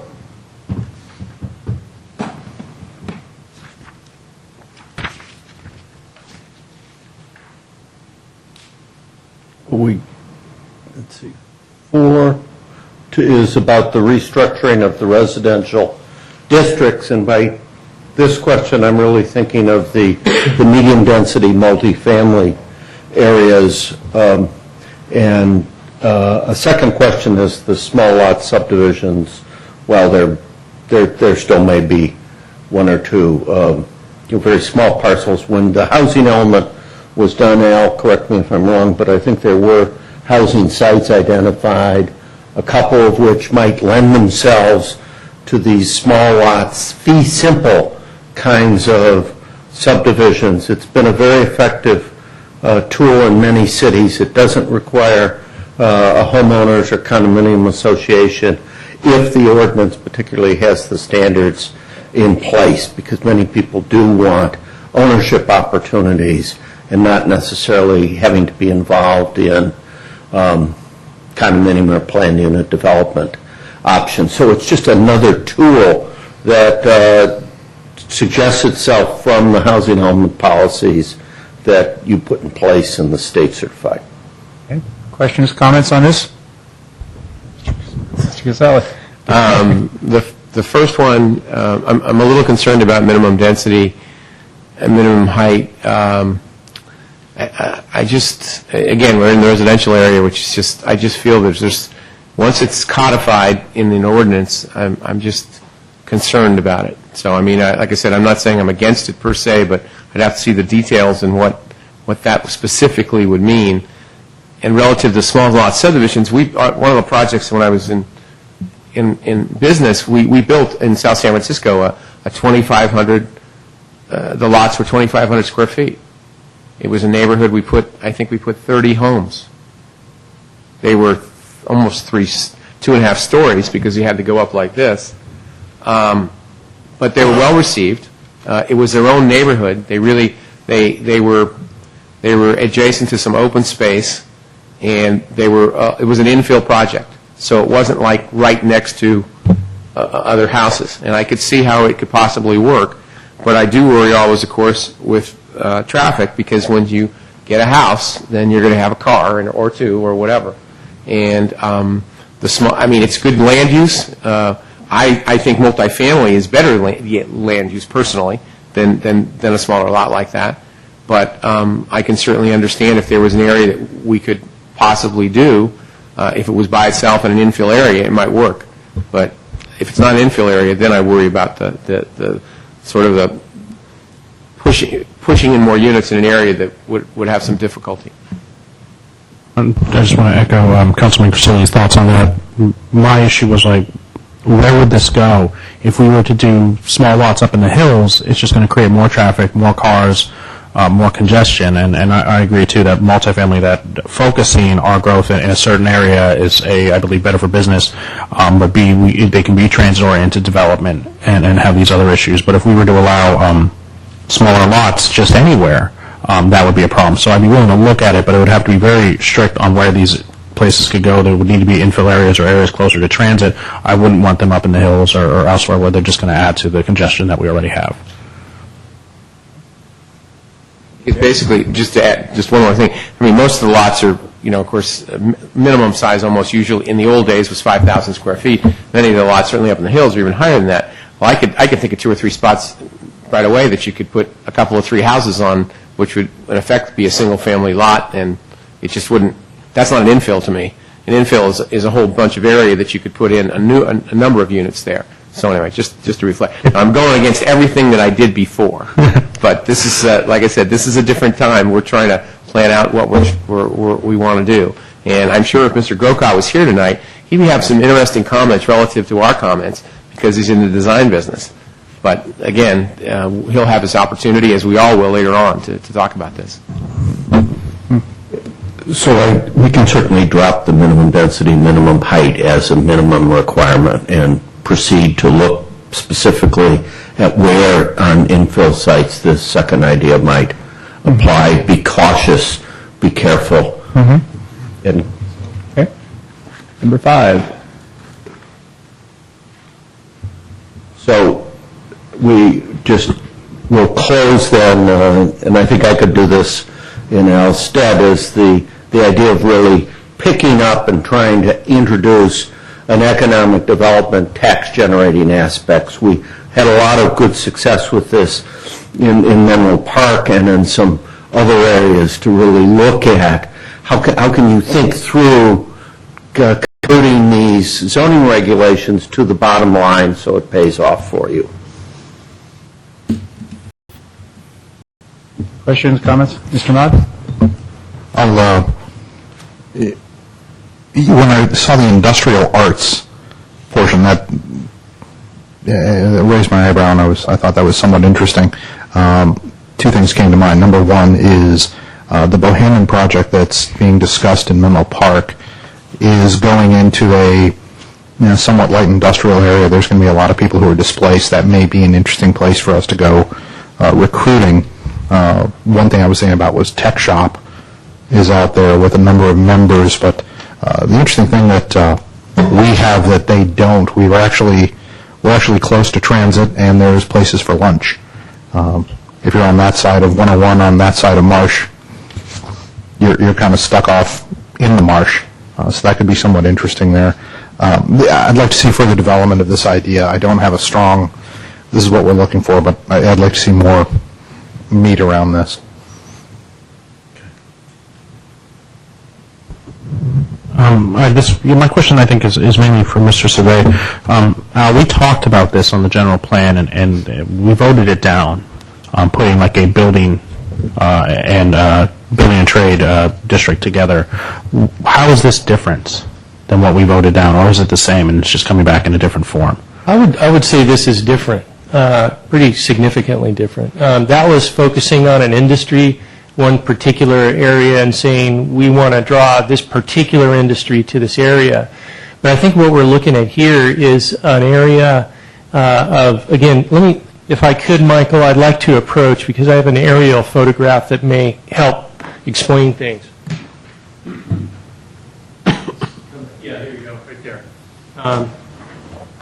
This aerial photograph will give you an idea of the lot sizes that I'm talking about. And as you can see here, the lots are right in here. And here's where you had, on Bing Street, you had Tesla, and you can see that these parcels are much larger over here. And so what we'd be talking about is really maintaining the smaller lot sizes and a myriad of businesses that serve our community, not just one industry. And we'd be fostering these kinds of service-related businesses, and again, I use the word artisanal, because if you go down there and you see what's happening, and perhaps I should have some pictures for you next time, you'll see that it's a very unique incubator in our community. And there's nowhere else like this in San Carlos. So what you want to do, I think, for communities is to foster this area, or you'll lose it. It'll be gone. If a big developer comes in, wants to assemble a bunch of property and make it easy for that to happen, then you will lose this part of your economy. You'll lose the diversity that we have, and this place where all these small businesses can go. It's a thriving district. It's run down. It needs some infrastructure upgrades, and the buildings need to be upgraded. And perhaps that's what the city should do, is look at how to foster these types of uses in this community. I've seen it done successfully elsewhere. So that's, I think, the difference is we're not focusing on one industry. It's more like a broad range of services and businesses, and how do you foster the smaller business in our community? Okay, but this wouldn't in any way preclude people from coming forward with ideas to develop the area. It would just incentivize our attempt to keep it that way, but we're not saying you can't develop it. Right. Okay. In fact, I mean, if somebody wanted to come in with a development, and tear something down or rebuild, you'd say fine.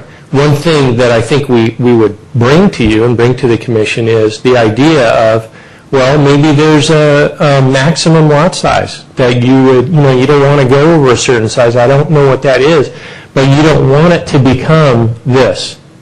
Because if it becomes that, then it becomes a manufacturing and an office, and you lose the guy who's selling tile or a guy who's a plumber or electrician. Where do they go? Because it's kind of a dirty use, and you need somewhere in your town where you can make noise and you can use your chemicals and things and serve your citizens. Otherwise, it's gone. You have to go to the next town over or across the bay. Okay. It was actually one of the things that we discussed. There was a report that came out by I'm going to forget the acronym, but they talked about us not displacing our small industrial uses because it would actually add to, and this had to do with the possibility of putting housing there, it would add to the commute times for people. People would have to go out of town now to get these things, and it would actually increase our carbon footprint than having these things in town. So I just wanted to clarify all that. Mm-hmm. Al, while you're there, I have a question on when we went through the general plan, there was some discussion here about the corner store. Yes. Can you talk a little bit more about that? What recommendation was there? Yeah, there was a concept in the general plan, and I think it came from the idea, there's two ideas, I think, surrounding this. One is walkability and creating areas in your community where you can walk to the corner market and you don't have to get in your car. So there's connecting people with these little marketplaces. And the other was in Devonshire area, there's the Devonshire Market. Right. And so people see that as somewhere where they go, they can get milk or some bread, and they don't have to get in their car, and it's become this really, it adds character to the neighborhood. So the concept was developed and actually retained in the general plan that said that these neighborhood hubs could be somewhere in residential areas. It didn't say exactly where in the residential neighborhoods, but what it said is that our zoning ordinance should establish standards for the opportunity to have a neighborhood hub somewhere in the residential zones. Mm-hmm. And there would need to be these kinds of considerations about design and noise and compatibility with these neighborhoods. Sure. And I just look at that, having lived in San Francisco for 4 or 5 years, these little corner stores are not 7-Elevens. There was a negative comment. I don't know why. 7-Eleven's a fine place. But these corner stores are part of the neighborhood. I mean, people utilize them. When you think about all the condos up at Crestview and how much gasoline and brakes people use going up and down the hill to get milk. I would love to not drive 10 minutes to get milk. Neighborhoods will support a store that can provide some fresh vegetables and milk and limited items to save those multiple trips up and down the hill. We have a lot of people, and again, our city is flat in downtown, but we got a lot of stuff up on the hill and the top of the hill especially. So I'd be open to doing some consideration of something there that we could help our people there. Absolutely.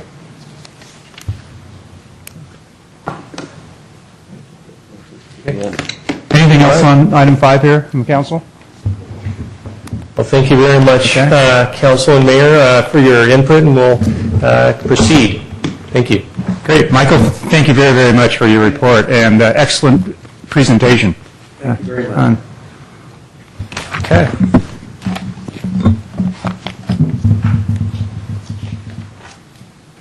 Okay, new business.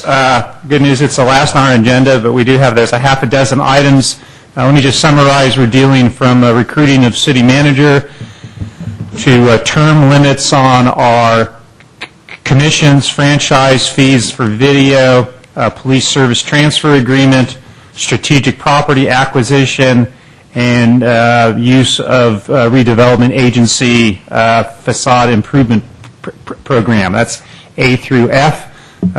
On new business, we'll start off with 10A, which is consideration of selecting a recruiter for our new city manager and authorized city attorney to finalize and execute a contract on behalf of the city for recruitment services.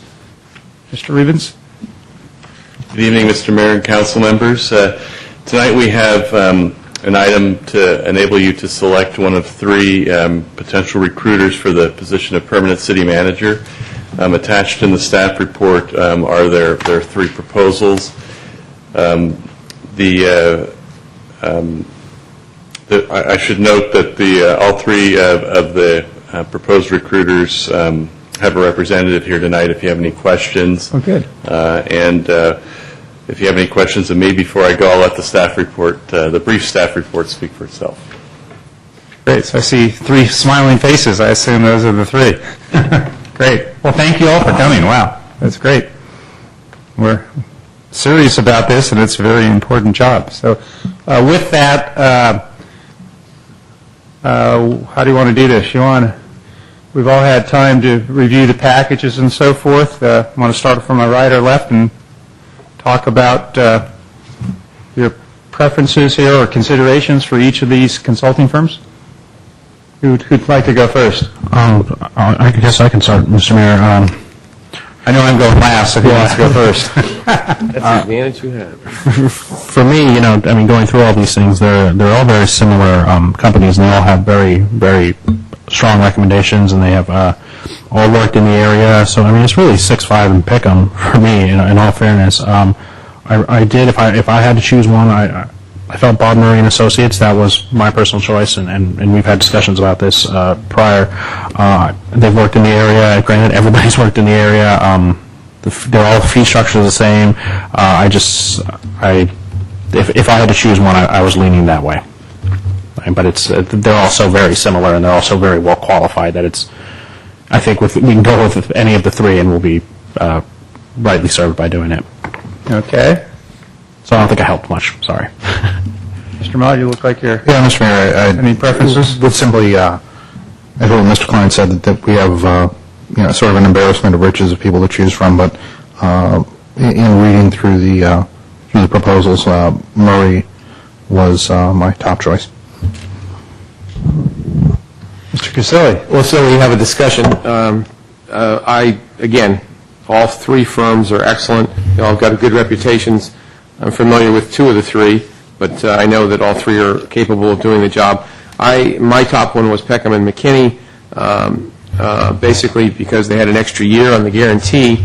That was a winning point for me, and also I'm sure the others would have this, but specifically indicated a follow-up meeting after the selection was made, and just to make sure we're all working through this. So, but I defer to the mayor on what he would like to do. Okay.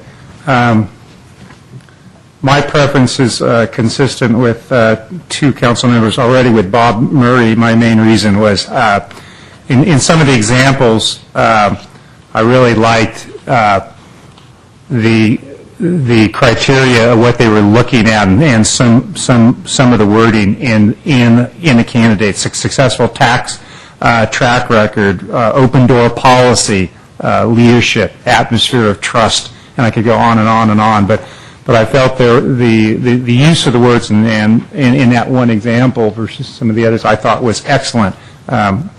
Again, reading through all the other two packages, it's kind of like 40, 30, 30. But of my top choice, I would also agree that Bob Murray would be my number one choice. So I think with that, and if there's any discussion, I think I'll entertain a motion with that. We're going to need public comment. Oh, yeah. Public comment on this? Or would any of the companies would like to speak? I don't know that we need to listen to any of the companies, but I mean, that's up to the other council members. Okay. Any I think we're good. comments from public on this? Okay. So with that, can I hear a motion, please? I just want to try. I'm not terribly great at these. I move resolution number... Just a motion.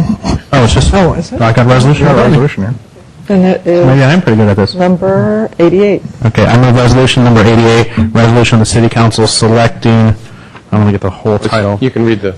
Bob Murray and Associates as recruiter of a permanent city manager for the City of St. Carlos and authorizing the city attorney to finalize and execute a contract on behalf of the city for such services. Second. Okay, we have first and second. Roll call, please. Councilmember Ahmad? Yes. Councilmember Grisilli? Yes. Councilmember Klein? Yes. Mayor Weiss? Yes. Okay. Thank you all very, very much for coming. Thank you. Moving on to 10B, consideration of an ordinance amending municipal code section 2.24.060, commission members' length of service from 3 consecutive 3-year terms to 2 consecutive 3-year terms. Mr. Moore, I think we could probably do about a 30-second report. I think on this we're pretty familiar with it and move. So. Okay. Thank you, Mayor and members of council. You probably will recall that earlier this year the council had some discussion about the need to have more residents have an opportunity to serve on a commission. And so there was a request made several months back for staff to draft an ordinance to shorten the term limits from 9 to 6 years. We did work with the city clerk's office to do a survey of neighboring cities, which you see attached. Roughly half the cities don't have term limits at all, and of those that do, they tend to be a little bit shorter than what we have today. They tend to be more in the 4 to 6 year area, which is consistent with the proposed ordinance. I guess the other observation I would make, though, is that, as we noted earlier today, in our last round of recruitments, we've been having some problem getting commission applicants.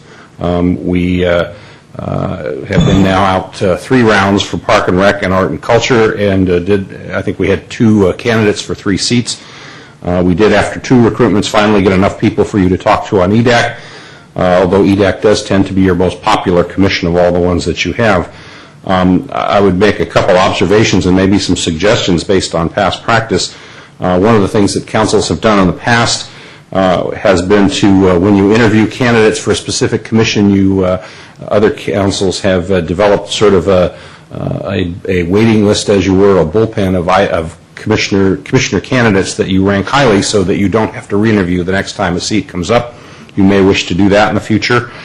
Also, staff has gotten some feedback from some of the folks who have applied to you a couple times that they've felt that after applying 2 or 3 times that they're probably not going to get an appointment from you and have stopped applying.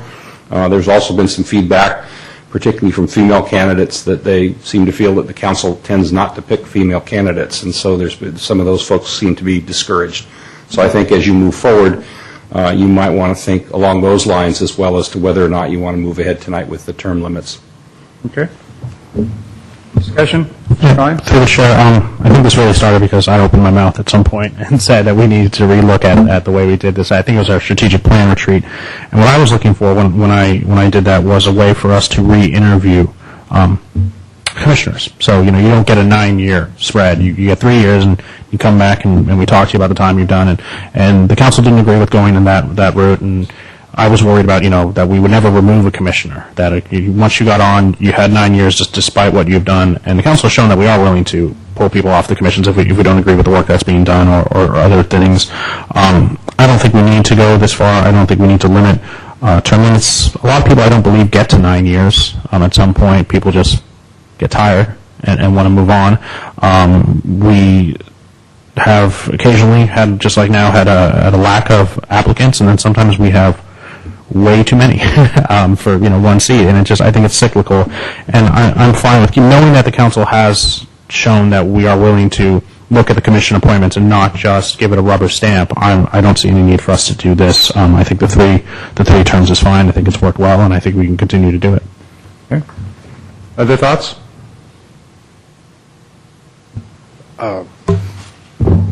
Mr. Maude? I'm happy to support this ordinance if we want to move forward with a term limit. I would like to see more participation. This evening we saw a number of really terrific candidates come forward for EDAC. So I have to admit I'm a little bit torn. I'd love to see new blood come in and keep going. I would actually be in favor of the term limits to move forward. Yeah, I have to agree with Mr. Mott. I'm sorry, Mr. Mayor. Please. Vice Mayor Mott on this one. I think although I only served 6 years on the Planning Commission, and I was done. We had some big stuff go I through. could have gone to 9, but I chose not to. I look at some of these other cities, and I'm a little surprised. I didn't realize that there's 3, 6, 8 of them that don't even have any term limits, and boy, folks could serve on there for a long time. I think our council, as Mr. Klein said, is much more attentive to our commissions. I think 6 years is good. I think it's time to move on after that for getting new folks on. Nothing against what you said specifically, Mr. Moore, but we have appointed some women. I think the last Park and Rec commissioner we appointed, at least I believe it was. It was the last two. The last two were ladies, so I don't know what your sources were, and I'm not going to ask you, but there have been, I don't want to sit up here and think we're all gender specific when we're doing this. I understand you heard comments and you passed them on. Right. And Not my opinion, but the opinion of others. No, I understand. But in the public record, I just want to make sure that people understand that we have done this. So it hasn't been gender specific. To add to that, Mr. Grisilli, 66% of the Arts and Culture Commission are female. There you go. But anyway, I would support this tonight. Yeah, and I too would support it. Again, the main basis is, 2, 3-year terms. We had 8 candidates a few hours ago for Economic Development Advisory. We actually had one who had served already on traffic and circulation for 8 years, I believe, had gone off for a year. Now he's back looking at something else. Again, we're just looking at the caliber of all 8 candidates that we just had. And actually, we had some discussion, and one discussion of a candidate who talked about arts and culture. There could be some interest there. Sure. So we're blessed with having plenty of volunteers that want to serve. I think 2, 3-year terms is a nice balance to keep things moving, keep things fresh, and it does provide people for opportunities to move around or to go off for a year and come back on. So I would support it. Through the chair, then, if it's appropriate, Mr. Mayor. Mr. Grisilli, before you get to that, I have a question, and we're probably going to need public comment. Okay. Sure. But my question is, what happens to the current commissioners? Are they grandfathered in under the 9-year clause? They are until their term comes up, and then they are subject to the limit. And actually, that was a question we had from staff. Okay. Yeah. Yeah. I guess the other thing I'd mention too to Councilmember Grisilli, just as a point of information, you asked about what would happen if you didn't have term limits. And actually, when I first started with the city, we didn't. And believe it or not, we had several commissioners who'd been on commissions in excess of 20 years. So there's some value add there, I think. And so would anybody like to speak on this item? Please, Mr. Salicki. And actually, we have C, D, E, and F still to go. If anybody would like to speak on any of those as we're speaking, just raise your hand and we'll get you up here. Good evening, Honorable Mayor and City Council, Economic Development Manager Mark Sawicki. I was the staff member that Brian referred to because I saw 2 things, and maybe it's just a point of clarification, but in this ordinance, one is it's a cumulative number of years. So, for example, Scott Marsters has been on EDAC, I believe almost 2 terms, is now on the Planning Commission. When he comes up for his next appointment on Planning Commission, I believe he would have to step down. I don't know if that's what you want, but that sounds like what this is saying to me. It's consecutive years on all Mr. City Attorney, I don't think the ordinance wouldn't be come in. He's already on the planning commission, so he'd be grandfathered in, wouldn't he? Or would he? I'm reading 2.24.060 just another time here. It's a good catch, Mr. Sawicki. I have another one, too.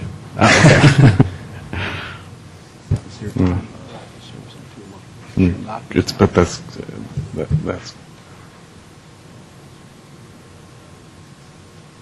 Time of service on 2 more commissions. Yeah, I think the way it's worded, that would be the scenario that you have, if you have someone who's served more than 6 years, cumulatively, they would not be eligible until they took a 1-year break, and then they could be reappointed. If they happen to be serving concurrently, then you don't double count that time. So Mr. Marshall would be under this ordinance then? Yeah, he would be under, at the next time his term is up, so in 3 years. In 3 years? Yes. So in theoretically, he'd only have 3 years on the planning commission? That's right.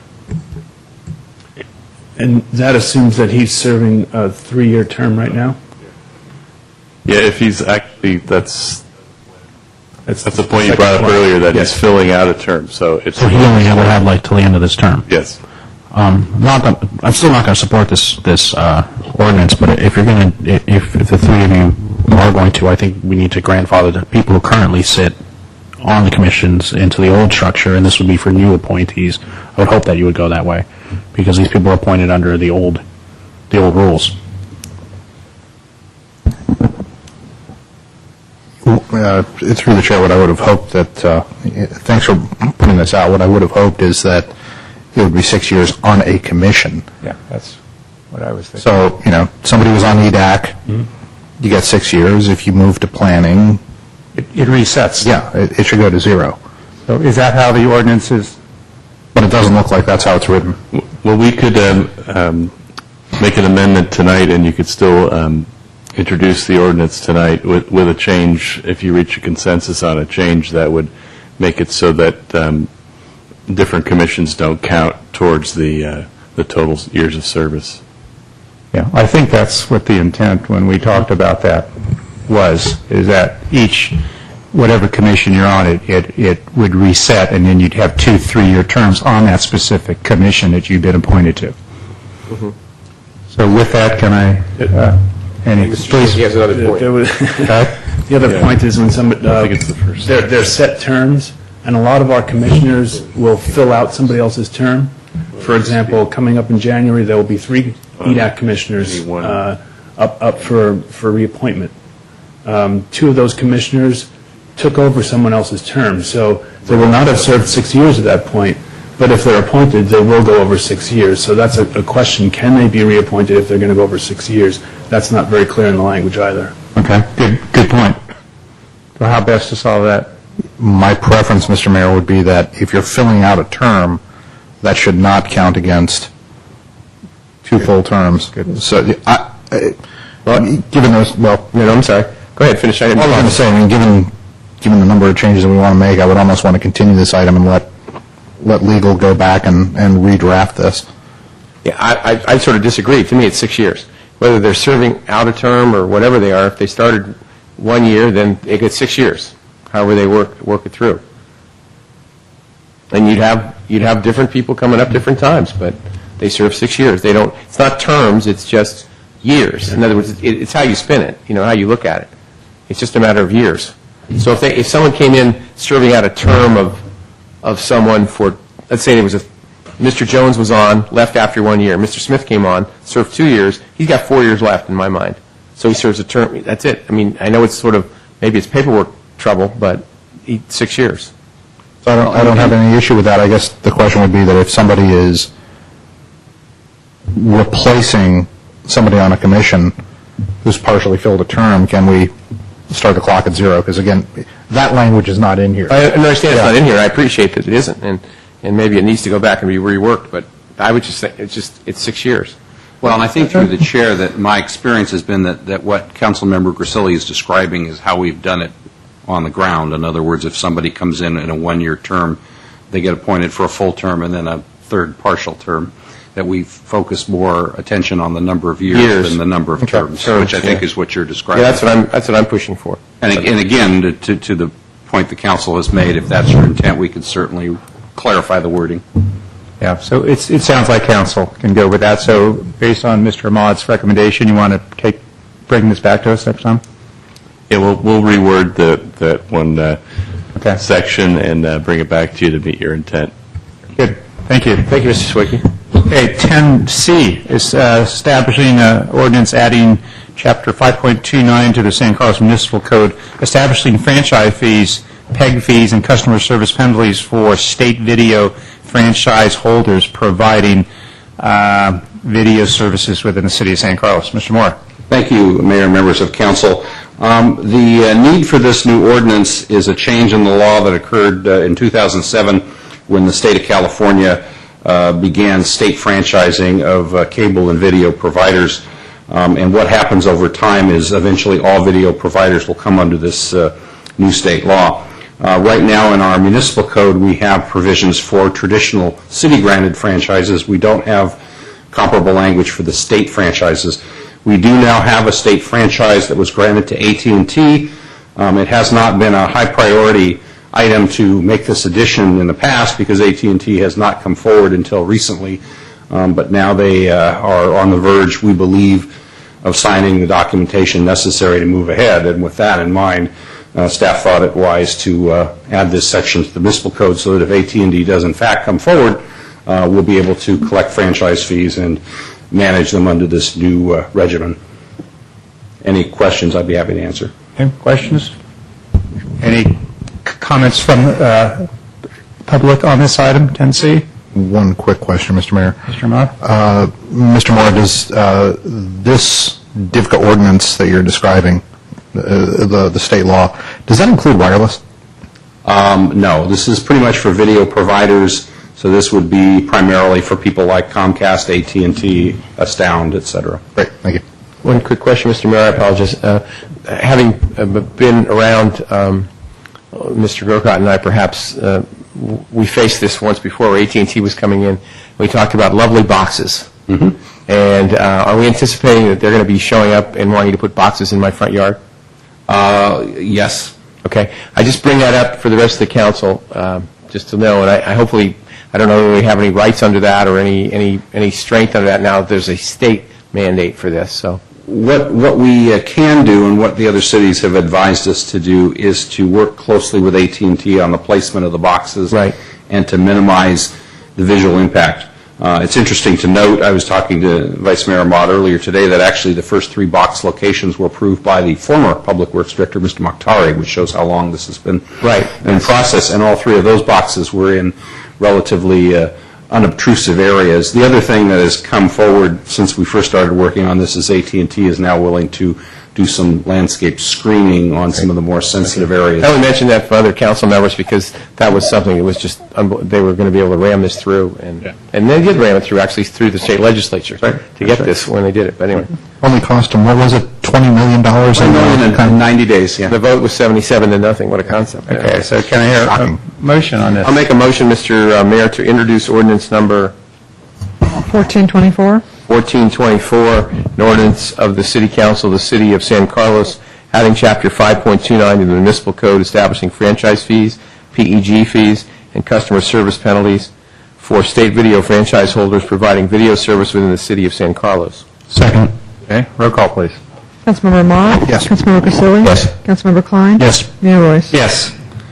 10D, it's a resolution adopting attachments A and D of the police service transfer agreement between City of San Carlos and the San Mateo County Sheriff's Office. Good evening, honorable member, members of the City Council, Jeff Maltby, City Manager. Attached to the report is a resolution which would adopt 4 attachments to the original transfer agreement which the City Council adopted on September 2nd. As part of the transfer agreement, one of the main categories of inclusion were personnel changes related to the Memorandum of Understanding that was adopted with the Police Officers Association here in San Carlos and reflected in that transfer agreement. In addition to those personnel matters, The other broad category of inclusion in the transfer agreement were items such as equipment, such as vehicles, firearms, radios, technology, computers, laptops, those kinds of things. That was not ready for adoption on the 2nd. We told you at that time we'd be bringing it back.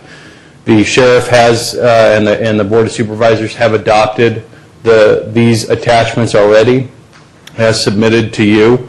A couple of small changes to what's before you this evening that we'd ask you to consider making is amending the resolution to authorize the city manager to sign the transfer agreement. It's not quite worded that way right now. In addition to that, we'd make an amendment to, I believe it's attachment C, under the desktop computers, where it shows a substation need of 10.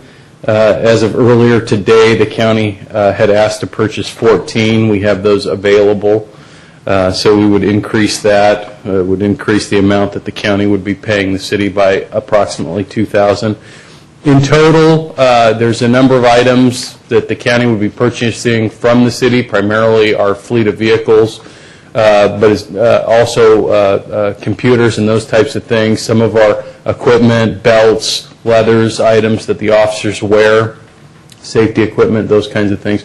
But there are a number of areas where the city's agreeing to put in one-time money to purchase new equipment, such as the primary firearm. The sidearm that the deputies carry for the county is a different weapon than what we carry here in San Carlos.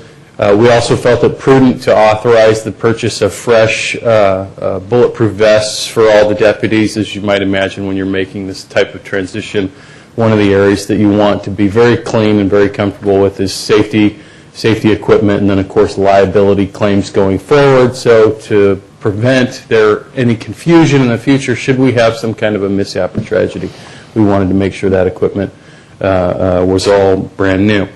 In effect, the county would be paying the city approximately $200,000. We would use that as a credit to offset the $600,000 to $700,000 in one-time labor costs that the city has agreed to pay the county as part of the transition. Be happy to answer any questions you might have. Any questions? Anybody like to speak on this item? Yeah. Can I hear a motion on the resolution here? Mr. Mayor, I'd like to make a motion to approve resolution number 2010-89, as amended by Mr. Maltby in his comments, to resolution of the City Council of the City of San Carlos adopting the amended transfer agreement, attachments A through D, between the City of San Carlos and the San Mateo County Sheriff's Office. Second. Okay, roll call, please. Councilmember Ahmad? Yes. Councilmember Grisilli? Yes. Councilmember Klein? Yes. Mayor Royce? Yes. 10E, consideration of resolution to establish a strategic property acquisition reserve, commit certain funds into reserve, establish a policy to commit proceeds from the future sale of city properties into the strategic property acquisition reserve. Rebecca, welcome. Good evening, Mayor and City Council. Rebecca Mendenhall, Acting Administrative Services Director.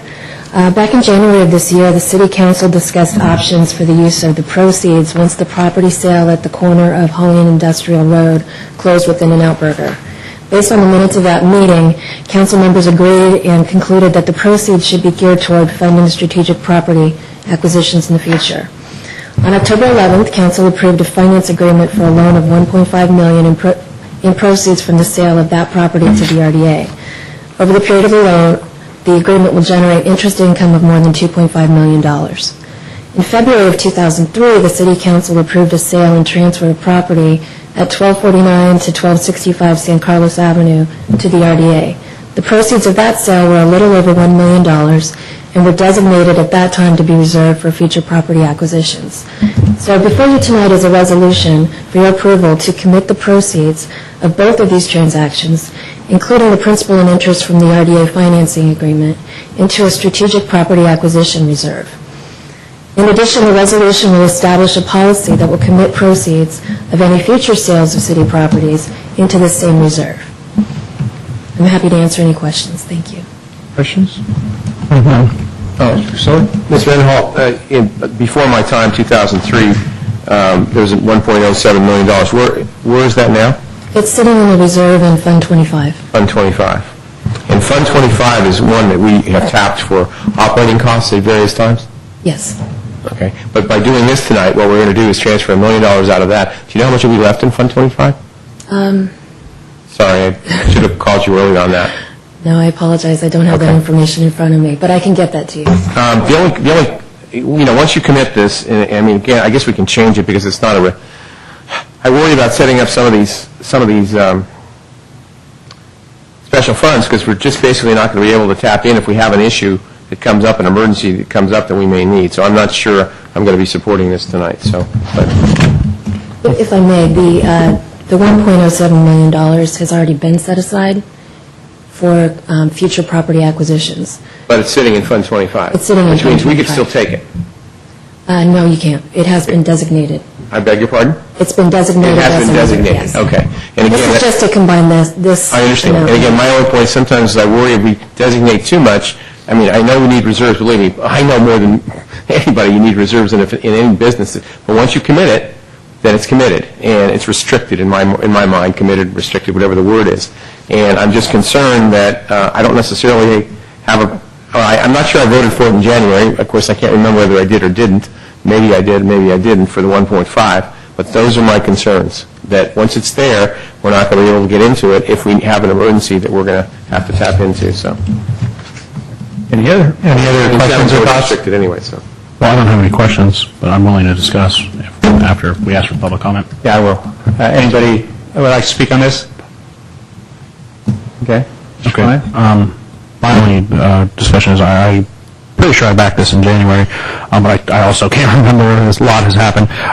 And Councilman Grisilli's concerns are the exact reason why I'll be voting for it. I believe we should restrict money that's sold from land sales. I don't want to see it just get wiped out when we're using it as a way to get away from a problem. And I completely understand your viewpoint, but that's why I will be voting for this. Okay. If I remember correctly, I believe Councilmember Grocott was actually strongly in favor of this with the idea that we are selling land. We want to do strategic acquisition of property with it, so it shouldn't just be spent on operations. So I think that was the genesis, and I actually agree with that position. We have sold property in the past. Most recently, and now I probably do need Rebecca to help me figure this one out. So the property was sold, from my perspective, that was always construed to be used for strategic acquisition of property, so it was lent back to the RDA to do that. Correct. But it wasn't done in a restricted fashion, or The what happened? most recent transaction in Yes. October, it was not restricted. So as of right now, the proceeds from that financing agreement could be Become the used general fund. for general fund purposes. And in the case that we passed this ordinance, what we just did, we would not be able to do? Yeah, those funds will go to, as I understand, those funds will then go to the restricted fund, right? The money would be restricted for a specific purpose, which would be property acquisition. Right. It could still be loaned to the RDA for the purpose of property acquisition, as long as the interest from the loan was remaining with the principal for the purpose of property acquisition. But you could still do the loan. No, I think the question was, the money now is being paid back. The RDA is paying us back. Where is that today? That money goes in the general fund. Yes. Correct. Right. But tomorrow, if we pass this ordinance, it goes to this restricted fund. Yes, it stays with the principal per the comments from the council in January. Understand. So I just want to make sure, I wasn't trying to confuse the issue. Just But through the chair, just for clarification, it's not an ordinance before you, it's a resolution. And so that has it's not going to be the force of law, but it's what the council's decided to do with the funds. Okay, I think ready to make a motion here? I move to approve City Council Resolution Number 2010-90. 2010-90, a resolution of the City Council of the City of San Carlos establishing a strategic property acquisition reserve, committing certain funds into reserve, and establishing policy to commit proceeds from future sales of city properties in strategic property acquisition reserve. Your second on that? I'll second. Okay, roll call, please. Councilmember Ahmad? Yes. Councilmember Grisilli? No. Councilmember Klein? Yes. Mayor Royce? Yes. Okay. We're moving here. One more item here. Let's see. Consideration of resolution of the San Carlos Redevelopment Agency approving and adopting a facade improvement program for appropriation of $100,000 of redevelopment agency funding for the program for fiscal year 2010-11. This is a redevelopment agency item of approval. Good evening, Honorable Agency Chair and Agency Board. Mark Sawicki, Economic Development and Housing Manager. The proposed San Carlos Facade Improvement Program is intended to increase the level of private investment in the facades of buildings in the redevelopment project area by providing a financial incentive for rehabilitation.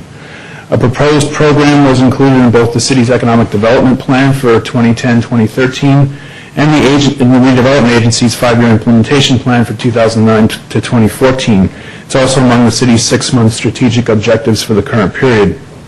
At its July 28th meeting, the Economic Development Advisory Commission unanimously voted to recommend the proposed program to the agency for approval. The proposed facade improvement program would award conditional rebates for eligible improvements made to building facades in certain target areas. The rebates would be conditioned on completing work in accordance with program guidelines. There would be an initial geographic focus on the El Camino corridor and Holly Street within the redevelopment project area. This is the most active entryway to San Carlos, and concentrating the first phase of the program on this area is expected to improve the buildings that often shape a visitor's first impression of San Carlos. Other areas of the redevelopment project area could be considered for the program in the future. We propose a total of $100,000 be allocated for this fiscal year. Individual rebate amounts would be awarded for up to the lesser of 50% of total eligible costs, $400 per linear foot of eligible frontage, or $25,000 per property owner or tenant, again, whichever of those is the lesser. So in theory, you could have 4 $25,000 grants or a number of smaller grants. Conditional rebates.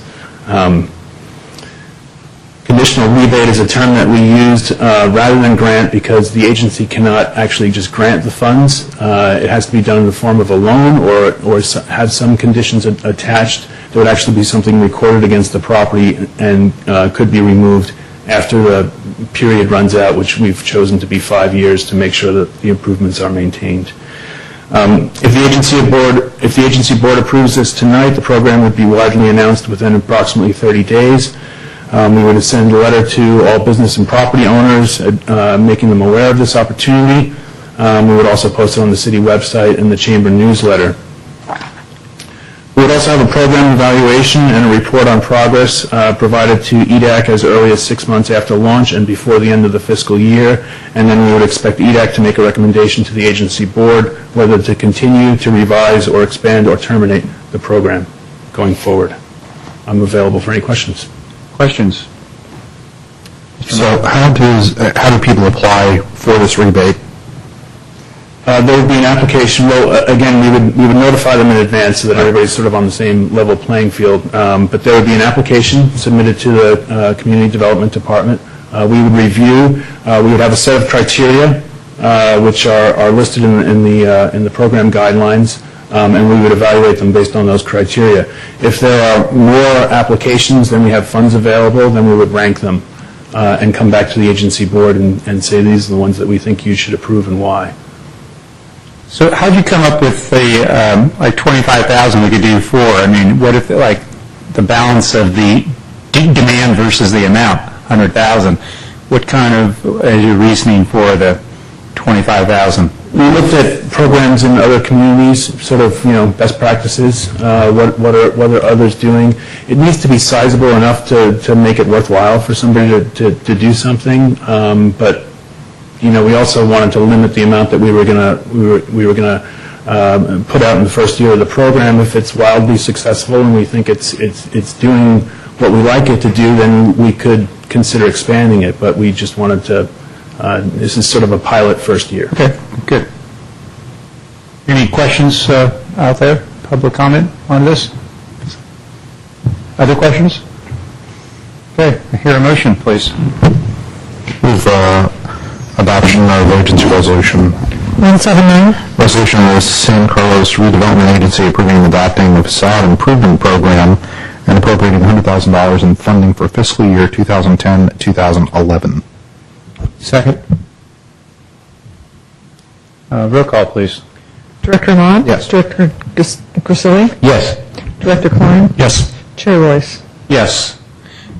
So we will be adjourning to closed sessions to complete the meeting on two items. 11A is on labor negotiations, and B is on real property negotiations. Mr. Ribbons, anything else to report on closed session here? Before we adjourn to that? On item 11A, as part of the team of labor negotiators, Janet Bowe is going to be in the closed session. Jeff Maltby, myself, and Mr. Mora will be there as well. Okay, thank you. We'll be back.